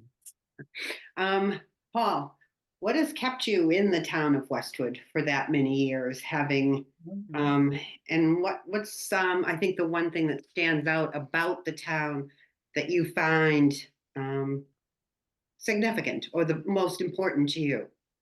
I think the school system for when my kids were growing up, I think that was a key. I think the controlled growth of the town, I think, was another thing that there wasn't industrial and commercial buildings put everywhere. They were kept in certain areas. I think that's a key. And I think, to be very honest, I think the tax rate isn't horrible.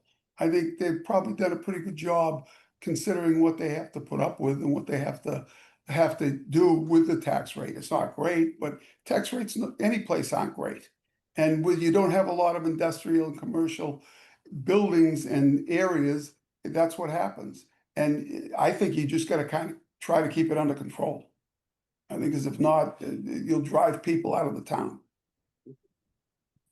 It's pretty much it. Thank you. Yeah.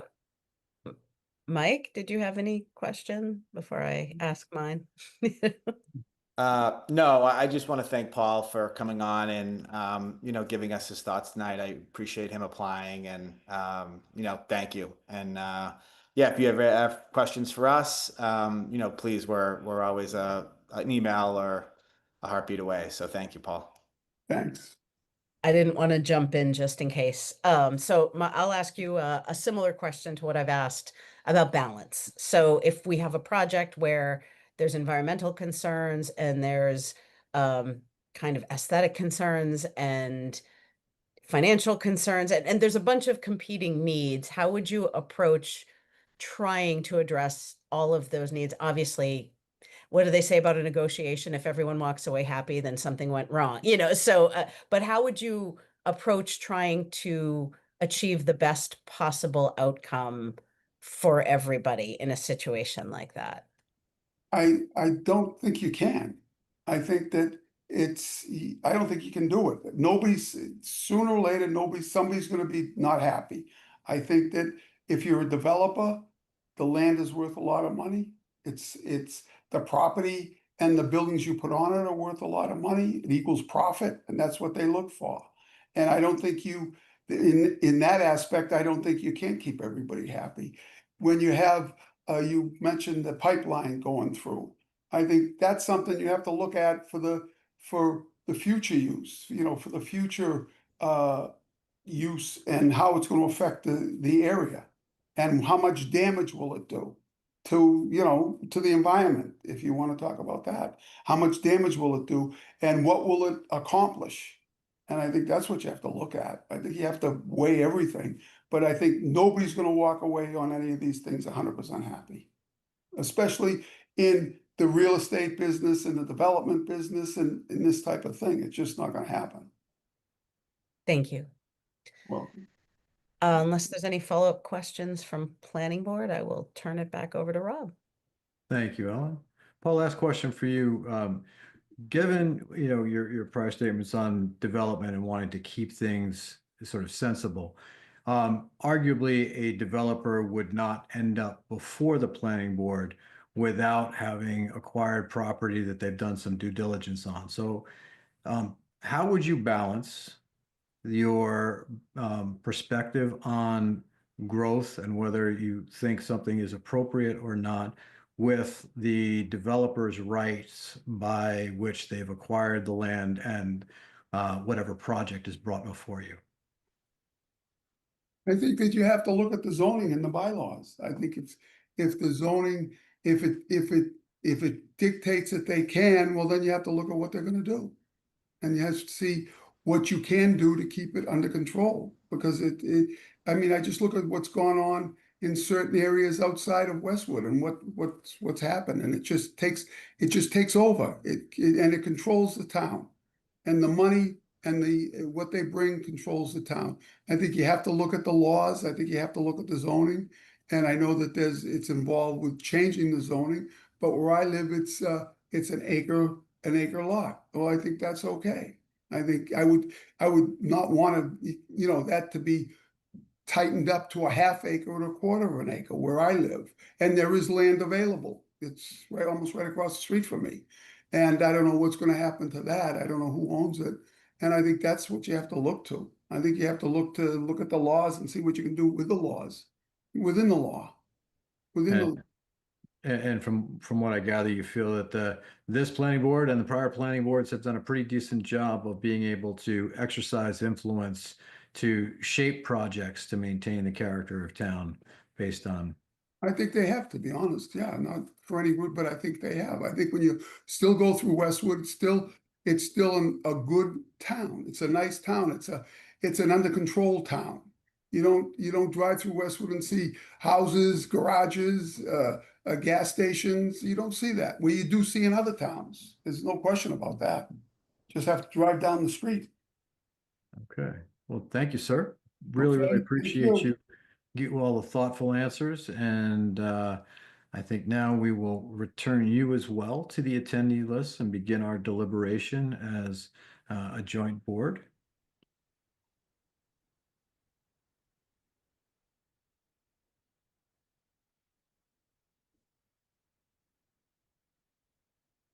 Okay. So I think at this point, what we will do is I will take nominations from folks if there's anybody of the three that they feel strongly about, and have them put that forward. I know this is sort of an awkward process at best, right? Because we have to have this conversation after having that conversation with each of the individuals in public like this. So with that, is there anyone who would like to make a nomination from the three candidates? Rob, does the nomination have to be seconded, or given that we? I think it needs to be seconded, and Okay. then I think we can take a second nomination if there is a second nomination, or a third nomination if there is a third nomination, and then we can vote on each of those nominations, unless there is a different path by which we recommend doing that. I'm trying to remember how we did that last time. I can't remember if we did nominations and then there was no clear majority and then we just had to narrow it down, or whether we just each gave our top candidate. But I think doing it either way works. So the last time I rewatched the tape last week, you took nominations and you had three candidates, but you didn't get a majority for any one person. So you removed one of the nominees and you went down to two, and you got 4 votes for the eventual appointee. Okay. But Thank we just procedurally, Pat, if you were we voting after each nomination and a second, or? You voted after after the nominations were complete and you voted to close the nominations, then you voted, Thank as you. I recall. That's how I recall it. So I think that's the same process I'd like to follow here then. So Okay. would anyone like to make a nomination of one of the three candidates? I'll nominate Tim. Do I have a second? Second. Okay. Would anyone like to nominate either of the two remaining candidates? I will nominate Mary Ellen Parabolos. Do I have a second? I'm sorry, Rob, who made that nomination? I did, Joe. Oh, thanks. Marianne. Yeah. I mean, the truth is they're both great candidates. Without question. Actually, all three are great candidates, but we really can't go wrong. But So do we have a second for Mary Ellen? Hearing none. Okay. And then do we have a nomination at all for Mr. Shaba? I'll nominate Paul. And do we have a second for Paul? Hearing none, seeing none, I think we have a fairly clear consensus here, but we will go through. I will begin, Ellen. I would ask that you call the roll for the planning board to cast Excuse me. a vote for Tim Haldina. Do we need to close the nominations before we move into the voting, Pat? Sorry, you're muted, Pat, Pat. you're muted. You're muted. I think he said we can. Yes. Okay. You can move to close the nominations. There's no one left to nominate, but procedurally, you can move to close the nominations and then you can vote. Okay. I move to close the nominations. Do I have a second? Second. Okay. Do we need to take a roll call vote on closing the nominations, Pat? All right, Mary Ellen. I mean, Ellen, if you would take there's Ellen, Mary Ann, and Mary Ellen. That's enough. I know, there's a lot going if you on would call tonight. roll, please, for the planning board. Sure. On the motion to close the nominations, Mike? Aye. Phil? Aye. I almost said Joe because he was in my screen. Maureen? Aye. And I vote aye as well. And I'll continue the roll for the select board. Joe? aye. Mary Ann? Aye. And I vote aye as well. Okay. So we have a nomination and a second for Tim Haladina. And I would ask Mary Ellen if you would call the roll for the planning board. Ellen, I think you mean Ellen. Did I do Not that again? Mary Holy Ellen. cow. It's either Mary Ann or Ellen. Might have to change my name after. Absolutely. So the vote is Is just on Tim. Okay. As the nominated and second. Gotcha. Okay. Phil. I vote for Tim, I guess. Okay. Mike. Aye. Maureen. I guess I'm confused. We're voting for either Tim or Mary Ellen. Is this correct? No. Just No, right now, casting a vote for Just for Tim or not? Okay. No. What do you think? Right. Okay. So that was everybody, right? Sorry. Except for me. Except for me. Okay. I vote aye. Okay, and I will continue the roll for the select board. This is to vote yet aye or nay for Tim Haladina. Joe? Aye. Mary Ann? Aye. And I vote aye as well. So Tim, congratulations. Mary Ellen, thank you very much. Paul, thank you very much. There are many other ways for people who care deeply about the community, as clearly you both do, to be involved. And we would encourage you and beseech you to continue to want to be involved and find another passion, another board that you could serve on. There are any number, and you can reach out to Town Hall or look on the website to see the various openings that we have, because I think you both have a lot to offer the community, and thank you for your participation in this process. Can I echo, sorry, I don't mean to chair step in, but I also want to thank everybody. I said to Rob when we were talking about this, and I meant it, I would rather run than apply for the appointment, because the process of running seems less awkward than the process of doing this. So I am really grateful to everyone, including the two candidates who weren't able to continue, for putting their names in and being willing to step up to serve.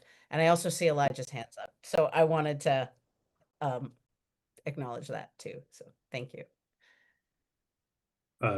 Thank you, Madam Chair. Thank you, Select Board and Planning Board. I just want to set a reminder for the newly elected candidate to be able to function and be active in tomorrow night's Planning Board meeting. You would need to be sworn in at Town Hall by the Town Clerk. Before the meeting itself at 7 p.m.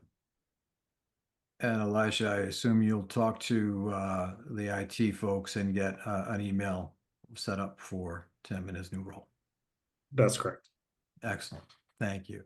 Madam Chair, would you like to close the planning board meeting? Yes, thank you. Yeah, we're done with our business, right? So we can adjourn. I would entertain a motion to adjourn. I move to adjourn. Second. I have a motion and a second. Great, I hope you're okay. I'll take roll call. I'll take Maureen last. Phil? Aye. Mike? Aye. Well, Maureen? Aye.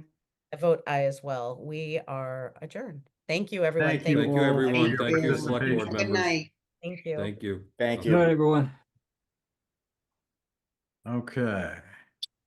Thank you to our planning board colleagues for some very, very thoughtful discussion. Ellen, thank you for your leadership of that group as well. So, Thank you. And can you just bounce me back to attendees? Because I'd like to stay and I don't want to drop and then sign back in. So sure. thank you. Okay, moving to our next item on the agenda. Stephanie McManus is here to give us the update on our free cash certification. Stephanie, welcome. Thank you very much. If it's okay with you, Mr. Chair, both my updates are financial related. I'm hoping to maybe start with the general financial overview and then do free cash. So just be flipping the next two agenda items if that's okay with you. No problem. Please do. Thank you. And I'm just going to share my screen. I have a presentation for tonight. And feel free to ask any questions along the way. Okay, so tonight I'm here to give a year-end report for FY25. I'll walk through the revenue collections for the year, budget expenditures and turnbacks, reserve balances, and available free cash, which I'll do at the end. So the goal is to provide the board and the public a picture of the town's overall financial position at the close of the fiscal year, which will also help with any upcoming budget discussions. So I always say this time of year that we're kind of fluctuating between 3 fiscal years. We have the FY25 year-end closeout with free cash that was just certified in the fall and state reporting requirements that we've been going through for the last month and for the upcoming 2 months with the DOR and the DOE.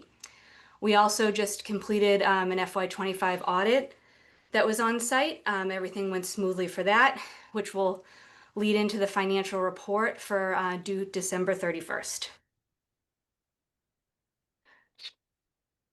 I will also be highlighting a few important steps coming up over the next 2 months that will complete the FY25 budget process. So we have finalizing FY26 property values in October and November, finalizing and getting the DOR to approve all FY26 values, including final FY26 new growth, setting the FY26 tax rate in November at what the Select Board will be hosting, which is the tax classification hearing that is currently set for November 17th. This is when the Select Board decides on what we call the shift factor for residential and commercial split on the tax bill. Our town assessor will then submit the FY26 tax rate for approval by the DOR, and then actual FY26 tax bills will be mailed out January 1st with final numbers.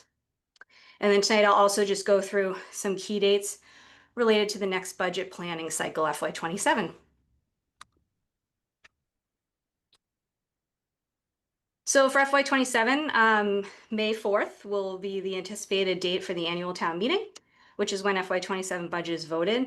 February 1st, 2026, by charter, the select board is required to present the FY27 budget recommendation from the select board, which is 3 months prior to annual town meeting. Per the charter, it does say that the Finance and Warrant Commission shall conduct one or more public meetings on the proposed operating budget at least 14 days prior to the submission at town meeting. So I think this year there's 2 scheduled public hearings for that. Those dates are as followed for the public hearings of February 24th and March 24th. And then on my end of things, the budget presentation is scheduled for February 10th. For the select board side of things, from fall through January, I'll be in front of you a number of times to review overall and detailed operating and capital budget requests, any update on financial projections, reviewing expenditures, revenues, all of that information.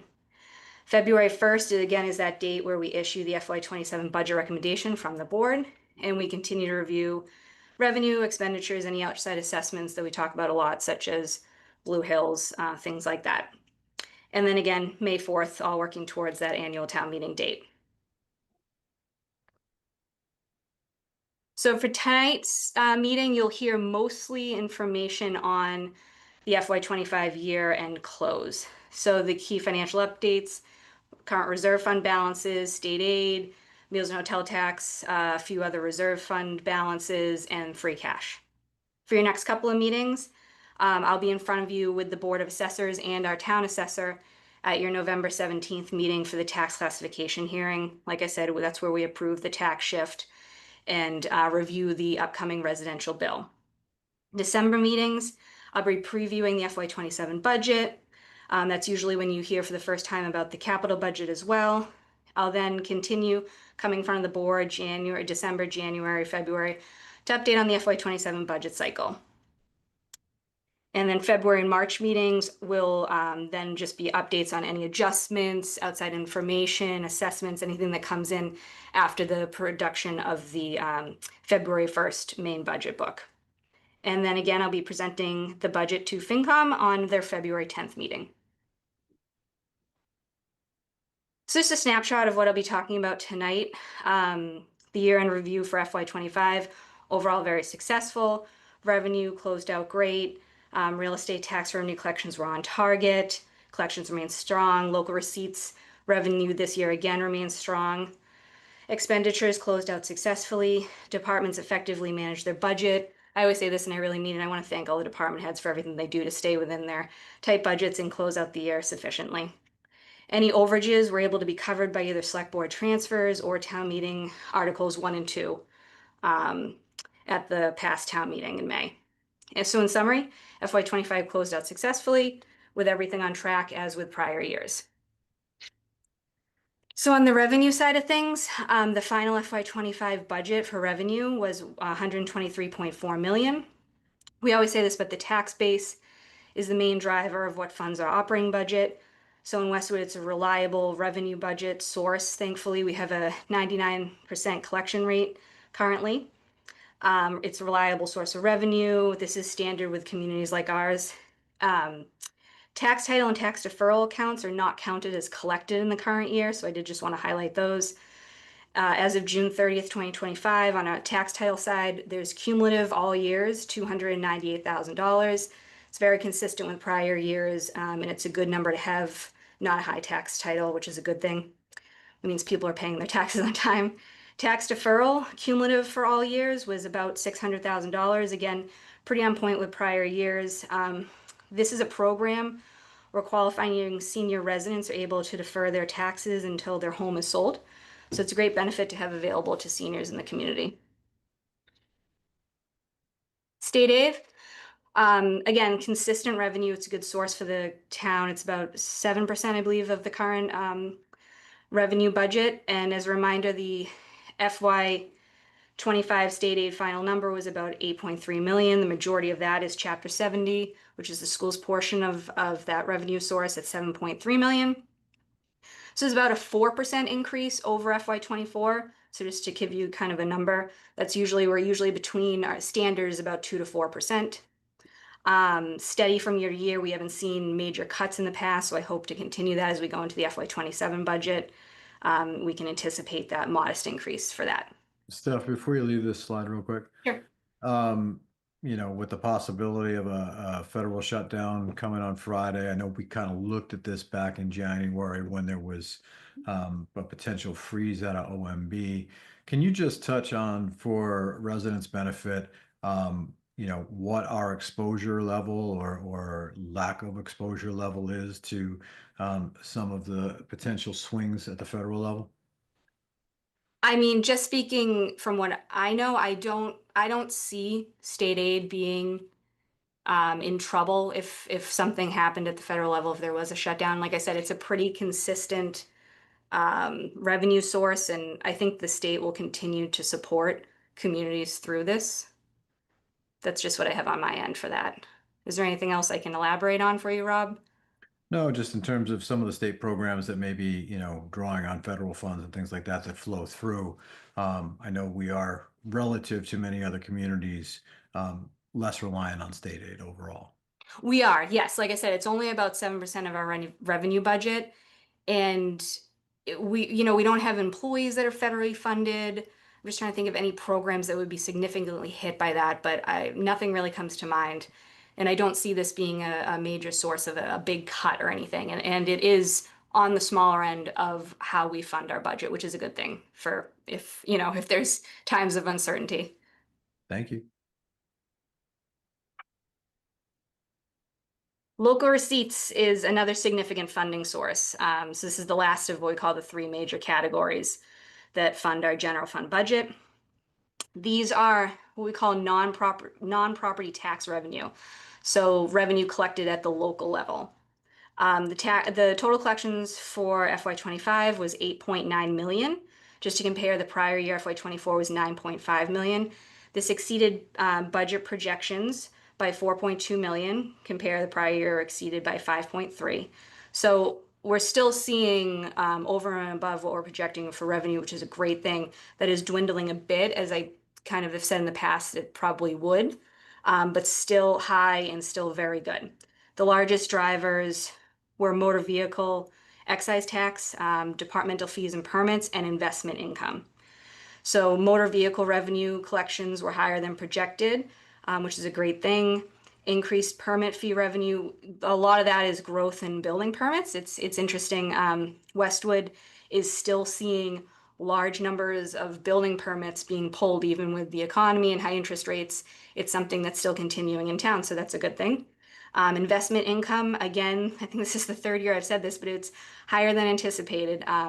Interest rates were still very good during FY25. We didn't really see that plummet how we were maybe anticipating them being, and still had a higher cash balance just from revenue in investment income we had collected from prior years, and having a higher just general fund balance overall. And Stephanie, just in terms of the exceeding budget, this on the local receipts, especially on the excise tax, the motor vehicle excise, this is an example where we take a conservative approach to the budgeting because of the potential variability of that. So, the excess is a result of that more conservative approach when building the budget. Absolutely. All revenue I've pretty much gone over for the local receipt side typically varies from year to year and is highly dependent on economic activity. And actually the Department of Revenue, who we work hand in hand when we're, either reviewing our budget or submitting financial reports each year, they encourage conservative estimating of local receipts in the budget.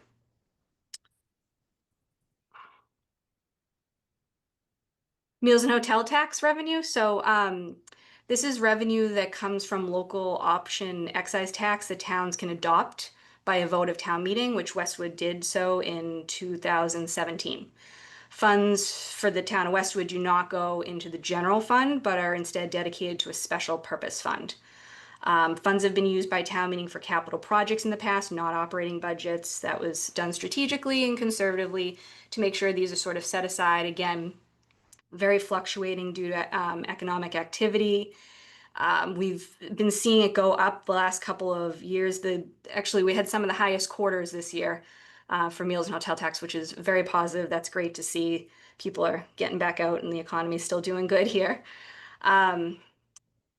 Revenues can fluctuate, like I said, depending on activity, tourism, economic conditions.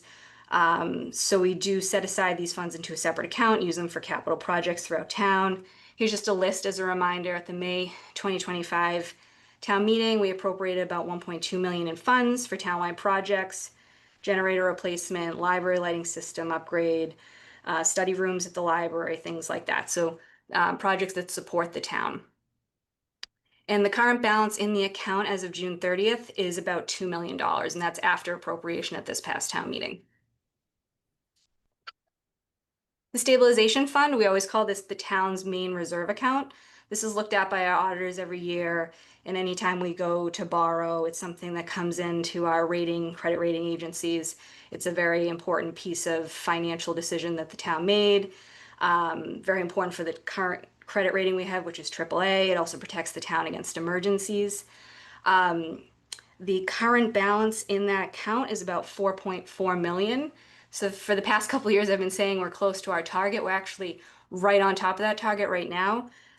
Per the financial policies, just by a calculation, we are supposed to keep this account balance at 4% of general fund net of debt service. So that target for FY25 was 4.3, so we're right there.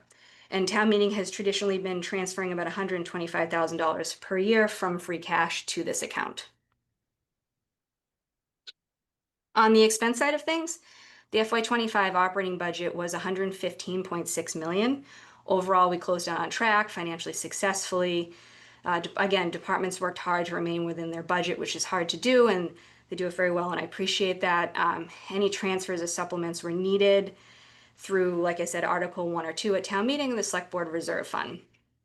From the chart, you can see the breakdown of each expense category. Of course, schools and municipal operating budget is the largest. So just going through Just at the end of before you leave that one, just as a reminder to folks as we go into, the January timeframe when we really start presenting budget, the second largest slice of that pie is fixed cost and benefits, and that is one of the areas that we do not have direct control over, and where we have seen some really significant rises in the past couple of years, and that continues to put pressure on that larger slice of the pie for the operating budgets for the schools and the municipal government. So, just want to keep that at the forefront of people's minds as we start to see how fixed costs will be affected by any inflation this coming year. Yes, thank you, Rob. That's a great point. Just looking closer at the expenditures and the outcomes for FY25, at the end of the fiscal year, departments often don't spend 100% of their budget appropriations for reasons such as salary savings or reduced program expenses. And when any portion of the appropriation is left unspent, it's called a turnback. So we're not allowed to carry over these funds year to year, like we are, say, with capital appropriations, or to reallocate it for other uses. So at year-end close, those funds are returned to the general fund and become part of the free cash certification after the Department of Revenue looks at our certification process. So this also helps strengthen the town's year-end financial position and increase reserves available for future budgets.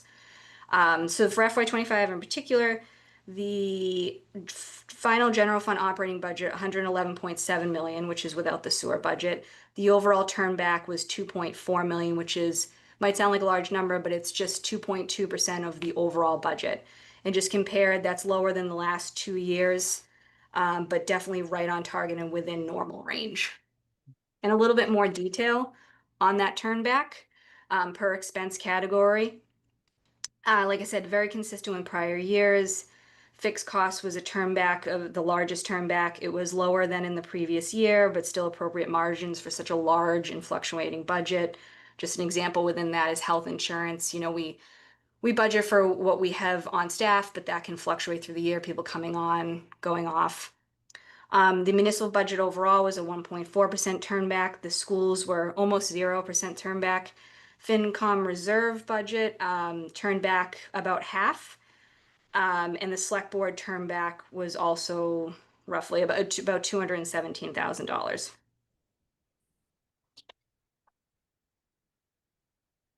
So that's sort of ending the year-end closeout. And the next steps in the budget cycle, like I said, that November 17th will be an important date when we come before you for the tax classification hearing.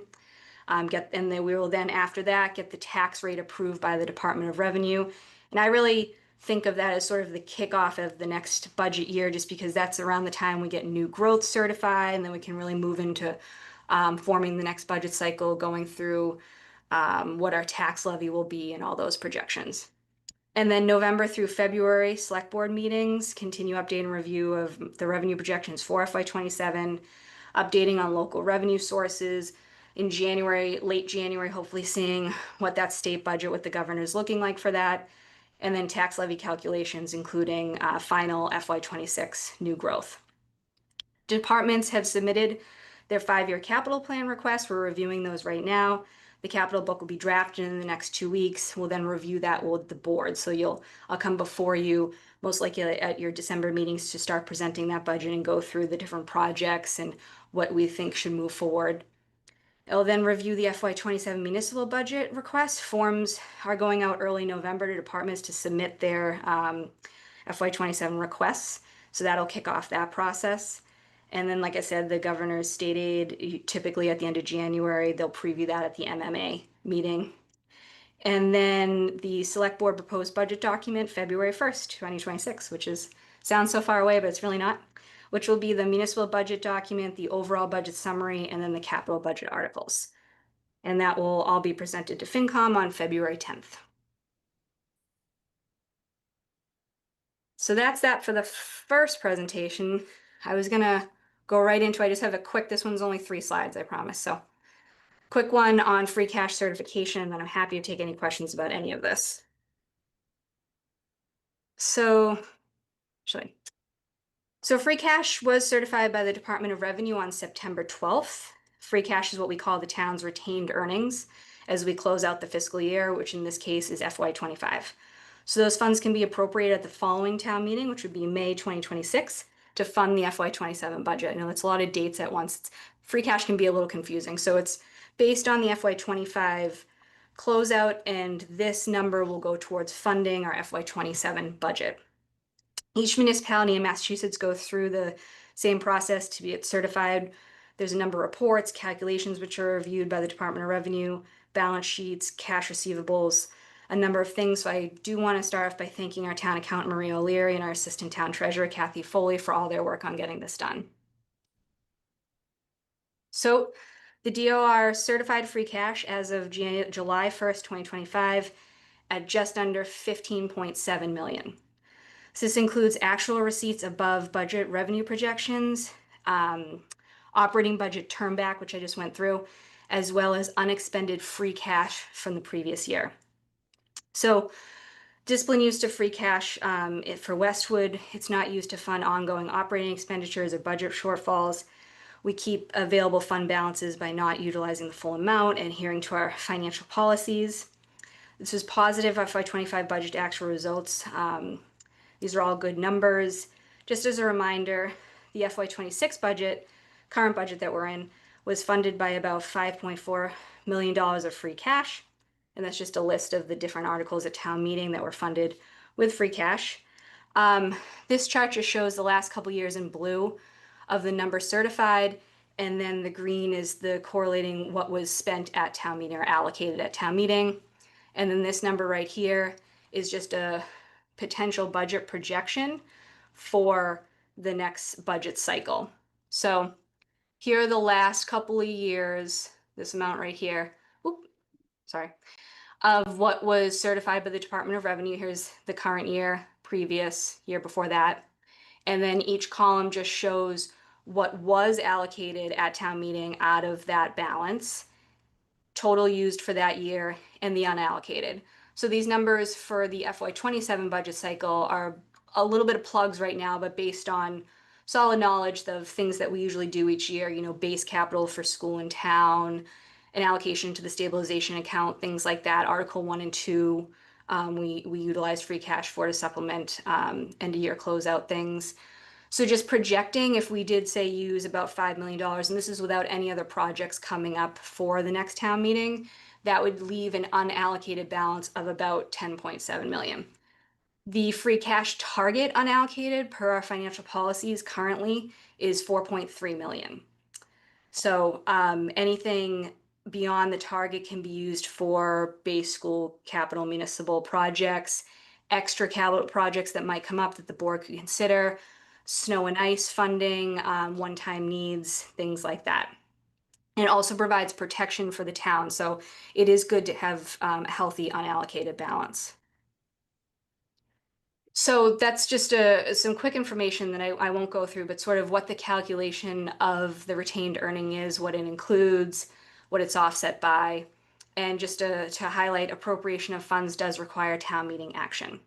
So this year's increased free cash balance is due to a couple of different factors, including higher beginnings balance from previous year's free cash. So if you remember, it was 14.3 the prior year when we had an unallocated balance going into this of about 9 million. So that already starts us off on the higher side. And then revenue coming in higher than projected for, like I just went through the local receipts, the motor vehicle, investment income, building permit fees, which are, again, all variable revenue streams, but were very positive in FY25. And so that all sort of flows into the number that was certified by the DOR this year. So all positive news. It's not any ongoing budget issues. So just wanted to highlight that. And so that's all I have on my end. If you want me to keep up any of these slides, I'm happy to do that, or I can just close out and answer questions. I think you can close out and answer questions unless there's something that anybody wants you to go back to. So I will start with Joe. Do you have any questions you'd like to bring to Stephanie's attention? Thanks, Rob. Two quick questions. Stephanie, my first one is, we kind of took it on the chin last year with the Norfolk County retirement. Do you have any updates, or do you have a crystal ball what's going to happen there? I attended a meeting last week, actually. They call it a user meeting. So the Norfolk County Retirement Board gets together and invites all the a representative from all the communities to meet. It didn't go great. They seem to be keeping on track with their end date of what they want the fully funded by. Communities did give a strong feedback, and they're going back to the drawing board and said that they'll look at one or two more options. So that's supposed to be coming out this week. But if they continue on their current plan, it does look like the next couple years for Westwood will still be on the higher end of year-over-year appropriation increases. Thank you. And my second question was, and I will absolutely keep you all updated on that. It's sort of developing right now, but I hope to have more information by the next couple of weeks. how much did we get hit with last year, Stephanie? And I know you worked at getting it reduced, but we still took a pretty good hit.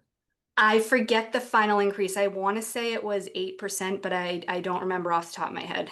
I'm remembering like 8.3, Stephanie. I Yeah. might somewhere in that range, but I think at one point we were looking at potentially like 12% or more. Right, And so right. and it was, Joe, thanks to some things that Stephanie caught and brought to their attention, that it Right. wasn't worse. So Yeah. So I think communities were hoping they might push past the 2031 fully funded by date, as a lot of different retirement boards are looking at and doing. I think the average right now across communities is FY 2033 to 35, which is looking more appropriate, but they seem to want to hold fast to the 2031. So it's still something that communities are pushing back on and hoping that they might come up with different options over the next couple of weeks. Thank you. And my second question was on the turn back. It looks like it doubled after FY20. Why was that? When you look at the trend.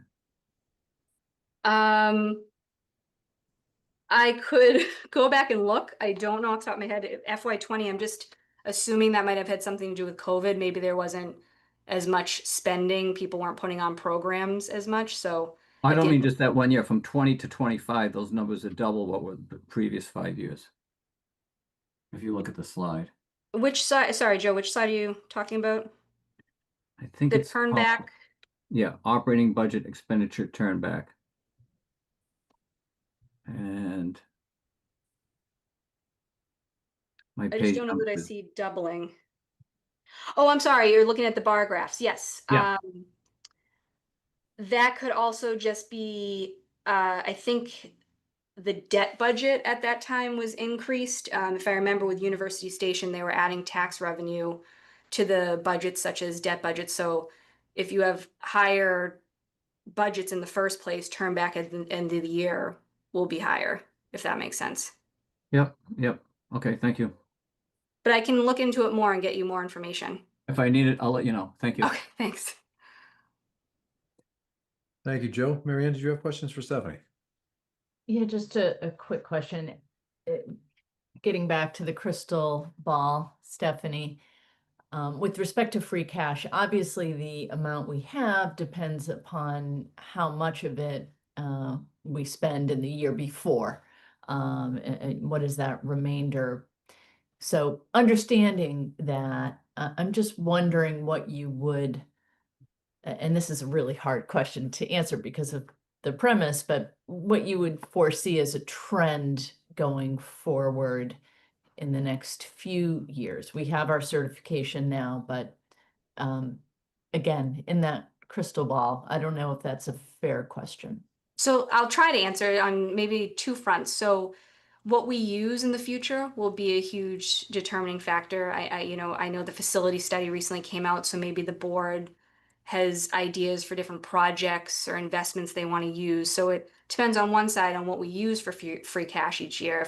If the board decides there's projects that they want to put forward at town meeting that would be funded with free cash.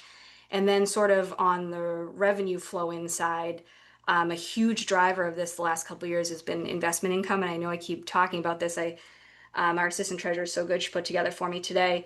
The average return for FY25 was 4.16%, which is still a great rate. We're already seeing in this fiscal year that's down to an average of about 3.85. So I see that the rates may be going down a bit. So we've had good rates, but moving into the future, I don't see that continuing forever. So we won't have that overage each year flowing into our free cash number. Building permits, if they continue, that could be a trend that we see continuing to be a good source of local receipts as well as motor vehicle excise tax. So I think it depends on both of those. Does that answer your question? It does. Thank you.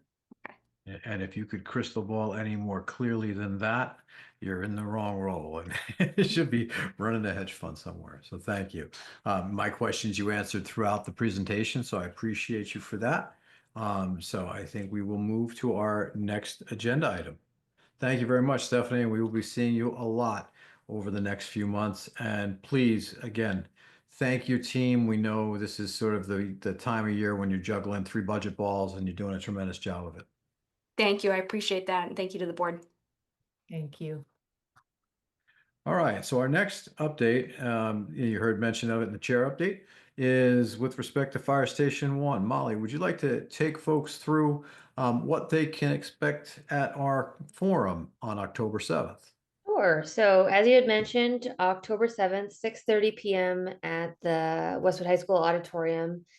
The purpose of this forum is to share information about different potential options for addressing the ongoing challenges with regard to Fire Station 1 and to hear directly from the community on what they want to see happen. So several options. I believe there's 7 defined options with a number of them having variations are going to be presented, each having been evaluated based on how well it meets the operational needs of the fire department, as well as how it aligns with the town's financial goals and supports a broader community and facility needs.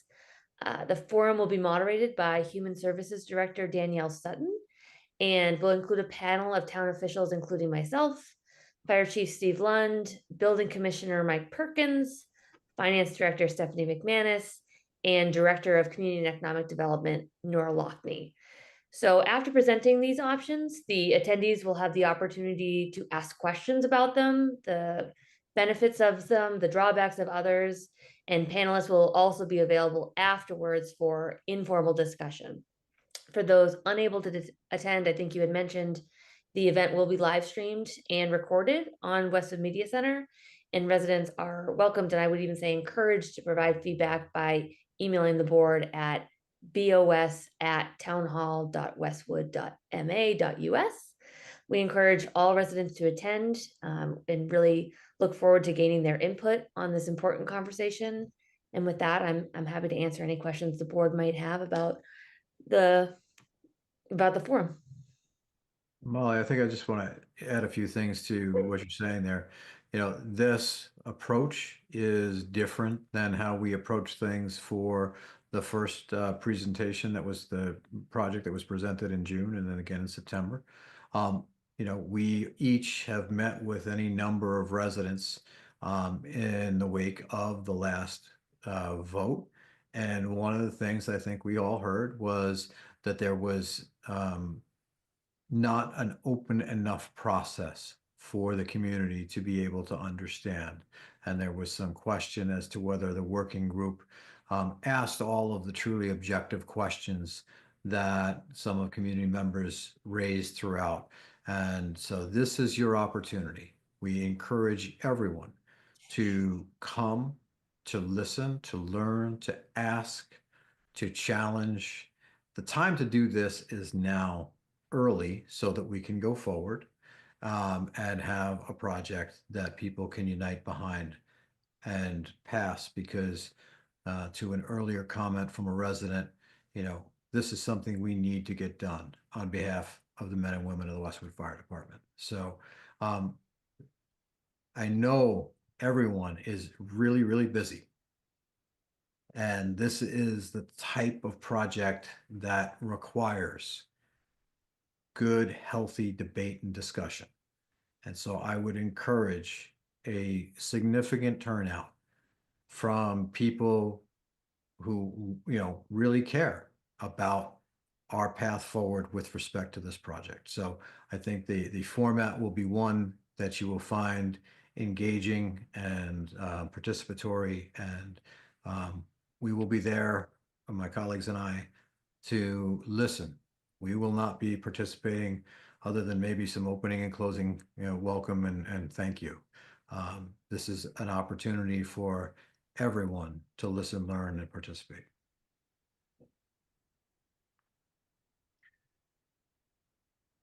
Anything else, Molly, on the FS1 update? I meant to mention when I was giving that update, I understand that 7 options is a lot, especially when I sort of teased a couple of variations. All of the materials for the forum are going to be published on the town's website this coming Friday. They'll be pushed on social media once they're live. And we encourage everyone to review them ahead of time to, you know, start to familiarize yourself with the variety of options that we're going to be discussing on Tuesday. Excellent. Thank you. Any other comments, questions from either of my colleagues before we close this item? I just wanted to underscore, if I could, thank you, Molly, thank you, Rob, that we want to encourage as many folks as can to come.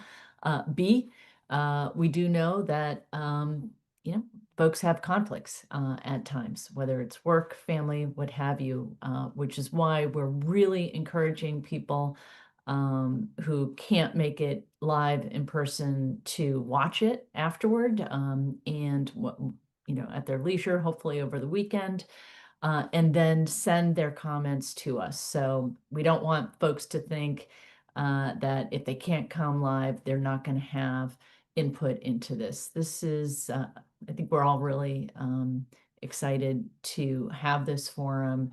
This is democracy in action, and we want everyone to really engage so that it can be as robust as possible. Thanks. Thank you, Marianne. Joe, anything you want to say? You folks have covered it just fine. Thank you. Thank you, Joe. Okay. Moving to the next item of business on our agenda is a discussion on the Prout Farm 665 Clapboardtree Street property. And we'd like to share an update regarding this property. So one of our core responsibilities as a board is to safeguard town assets and the rights that come with them. With Prout Farm, this includes the agricultural exemption written into the property's conservation restriction. We take this role very seriously, and we want to be clear, pursuing legal action is never our first choice. For nearly 2 years, we have worked hard to find a solution that avoids litigation. Since the Conservation Committee voted unanimously on January of 2024 to exercise the agricultural exemption, the town has had many conversations with the Westwood Land Trust.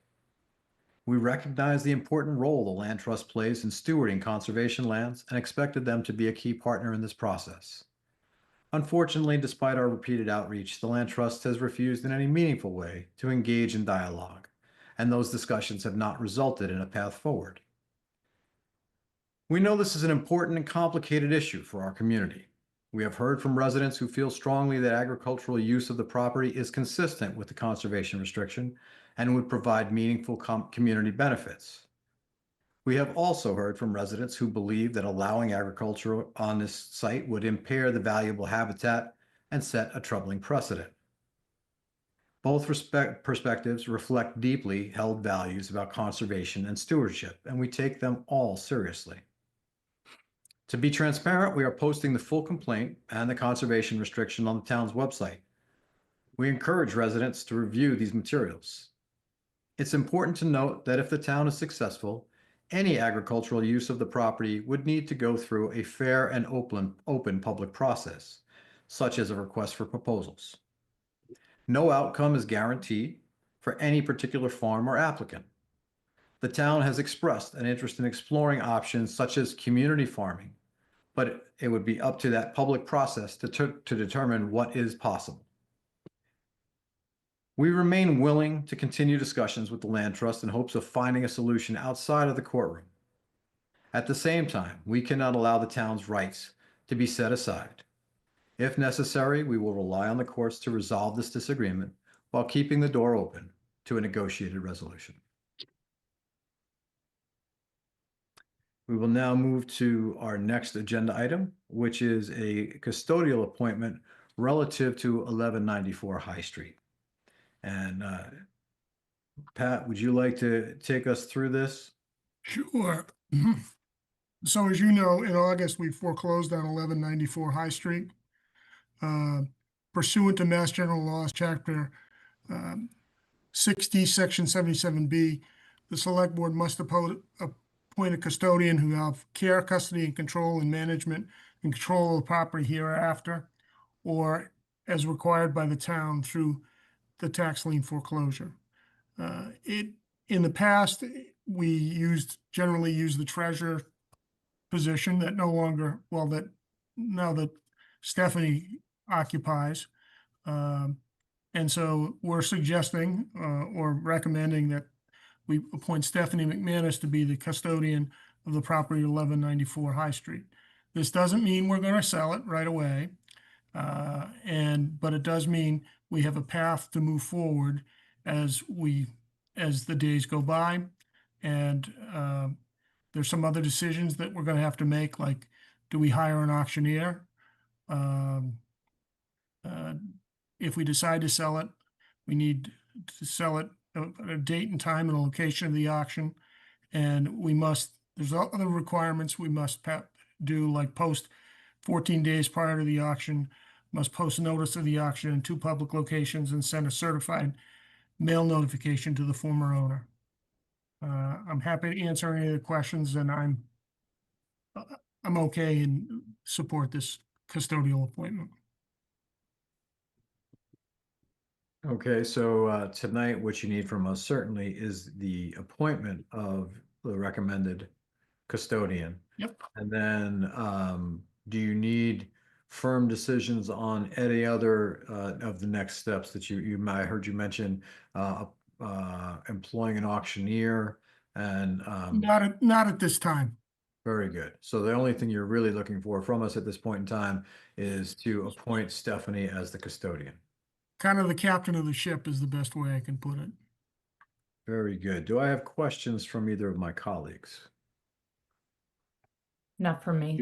Yeah, I do, Rob. Pat, if we decide to go forward with an auction, will the select board decide that, or will the custodial person decide I think that? you can have input into that. I mean, it's disposal of town property. And we don't have to declare it as surplus. No, you've taken it as tax title. Okay, You own it and possess it now. got it. And Rob, Marion, just so you know, Pat and I did discuss, I was hoping to, I just don't want to be too hasty on this. I don't think we have any choice, but I still want to tread carefully. I think we would tread responsibly, as we would with any, fiscal issue of this nature. So, okay. Do I have a motion? I'd be happy to make a motion that we appoint Stephanie McManus as our custodial appointment for 1194 High Street. I second that. We have a motion and a second. Roll call vote. Joe? Aye. Marianne? Aye. And I vote aye as well. Finally, under our new business, we have acceptance of a grant award from the Department of Homeland Security for fiscal year 2024 Assistant for Firefighters grants. I wonder, is Molly, are you going to take us through this? Is the chief here to take us through this? Who's going to take? I'm going to take you through it. The chief had to jump off, and you've already said most of it, right? The Department of Homeland Security has awarded the Westwood Fire Department the FY24 Assistant to Firefighter grants in the amount of $127,750.76, which I chuckled at. These funds are going to be used for cancer screening for the department. That includes blood work, full body scans, and wellness programs, including nutrition guidance and customized workouts for each participant. So we are very grateful to the Department of Homeland Security for awarding us this and look forward to getting this program up and running in the fire department. And Molly, just a quick question. We have, I believe, 46 members of the department. Does this cover adequately all members of the department? Yes, all 46 sworn officers. Excellent. Excellent. Marianne, Joe, either one of you have any questions regarding this? Yeah, just quickly, thank you. Molly, when do we think our firefighters and staff will start to reap the benefit of the program testing? I would say if we get, we'll log on tomorrow into the portal to get accepting of the grants, and then it determines when the federal government turns over the funds to us. If there's, the Rob had alluded to earlier, a government shutdown could slow down when those funds come in. So, a little bit of pause right there. We wouldn't get it scheduled until we had the funds in hand. But assuming we have the funds in hand in the next 30, 45 days, we would like to get this scheduled by the end of the year. Great, thank you. Joe, any One questions? comment that I have, Rob, is I haven't seen this in this area ever. I think it speaks to the risks, the health hazards that the men and women at the fire department are being exposed to, why we have to act as quickly as we can. I think this is a great step in protecting their health. So I applaud the chief for applying for the grant. I would concur. So if there are no further questions, I would accept a motion. I'd be happy to select board to accept the Department of Homeland Security FY 2024 Assistance to Firefighters grant in the amount of $127,750, and for you, Molly, 76 cents. I second that. Very good. We have a motion and a second. Roll call vote. Joe? Aye. Marianne? Aye. And I vote aye as well. Thank you for that. So we are now moving into old business. And Molly, I believe you have a PFAS update for us. We do. So as the board is aware, initial testing conducted back in April as part of the Fire Station 1 project confirmed the presence of regulated PFAS compounds in both the soil and the groundwater. And I just wanted to make it clear to the public that although the Fire Station 1 project as proposed did not move forward, the town remains legally required under state law to address the PFAS identified on the site. So beginning this week, our engineering consultants will be installing monitoring wells in the neighborhood behind 637 High Street. This phase of the testing is going to help determine the depth and extent of the PFAS and guide next steps, including possible remediation. I want to reiterate that there's no immediate risk to public health or public safety. Groundwater in this area is at a considerable depth, and there's no nearby drinking or irrigation wells. It is still too early to have a clear grasp on the full extent of the issue or the potential costs associated with addressing it. However, the town is committed to transparency throughout the process and upholding its obligation to both our residents and to the regulatory authorities. We'll be continuing to work closely with our consultants, with Mass DEP and the neighborhood, and we'll continue to provide updates as information becomes available. Thank you. And there's no action for us to take at this time. Not at this time. Any questions from either of my colleagues on this?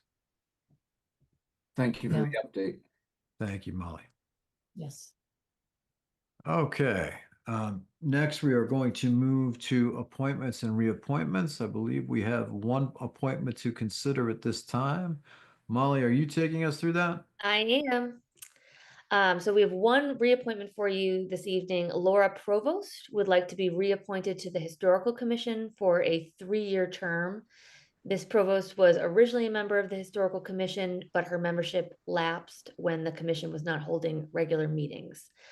So she'd like to be reinstated, and the Historical Commission chair is in favor of the reappointment. Excellent. And just as a reminder, as we touched on earlier with all of the candidates for the planning board vacancy, we do have other vacancies on other boards and committees that are posted on the town website, including the Conservation Commission, the Cemetery Commission, the Commission on Disability, the Historical Commission, the Housing Partnership Fair Housing Committee, the Pedestrian and Bike Advisory Committee, the Recreation Commission, and the Westwood Cultural Council. So if you have interest in any of these things and contributing your time and talent to the community, we would love to have you reach out and look through the town website and apply for or express your interest there. So with that, are there any questions with respect to the current reappointment of Ms. Provost? If not, I would entertain a motion. I'd be delighted to make a proposal to reappoint Laura Provost to serve as a member of the Historical Commission for a term to expire on June 30th, 2028. And I second that. Okay, roll call vote. Joe? Aye. Mary Ann? Aye. And I vote aye as well. Thank you, Laura, for your willingness to serve, and welcome back. With that, we will turn to Select Board Liaison reports. I will ask my colleagues, do either of you have anything you'd like to report with respect to your various liaisons? I don't at this time. I'm sorry, Mary. I'm sorry, Joe. Oh, you're on. Okay. All right. Thank you. Briefly on the Canton Street Working Group, I want to report that to address one of the key issues for review and to better prepare for our next meeting, we have asked our project engineer to move forward with a tree survey to evaluate tree health and potential impacts of any project. This will be conducted in 2 steps. First, surveyors will be conducting a tree survey along Canton Street during the week of October 6th. Notice will be going out to all of the residents. This will be followed by a certified arborist in conjunction with our engineer performing a tree assessment analysis during the following weeks. And then once we've had that work completed, we will then have a working group meeting. We'll keep you posted. Thank you. Thank you. Thank you. Okay. I will now move us to the approval of meeting minutes. I believe the only ones we have to approve are from our meeting back in earlier this month, September 8th. Did anyone have any changes for those meeting minutes? I do not. Same here. I'd be happy to make a motion to accept the regular meeting minutes of September 8th, 2025. I second that. Excellent. All right, let's go with a roll call vote. Joe? Aye. Marianne? Aye. And I vote aye as well. This concludes our meeting. Our next meeting will be on Monday, October 20th at 6 p.m. via Zoom. We will be right here on Zoom in Westwood Media Center. So with that, I would entertain a motion to adjourn. I'd be pleased to make a 76-cent motion to adjourn tonight's meeting. And I second that. Okay, roll call. Joe? Aye. Marianne? Aye.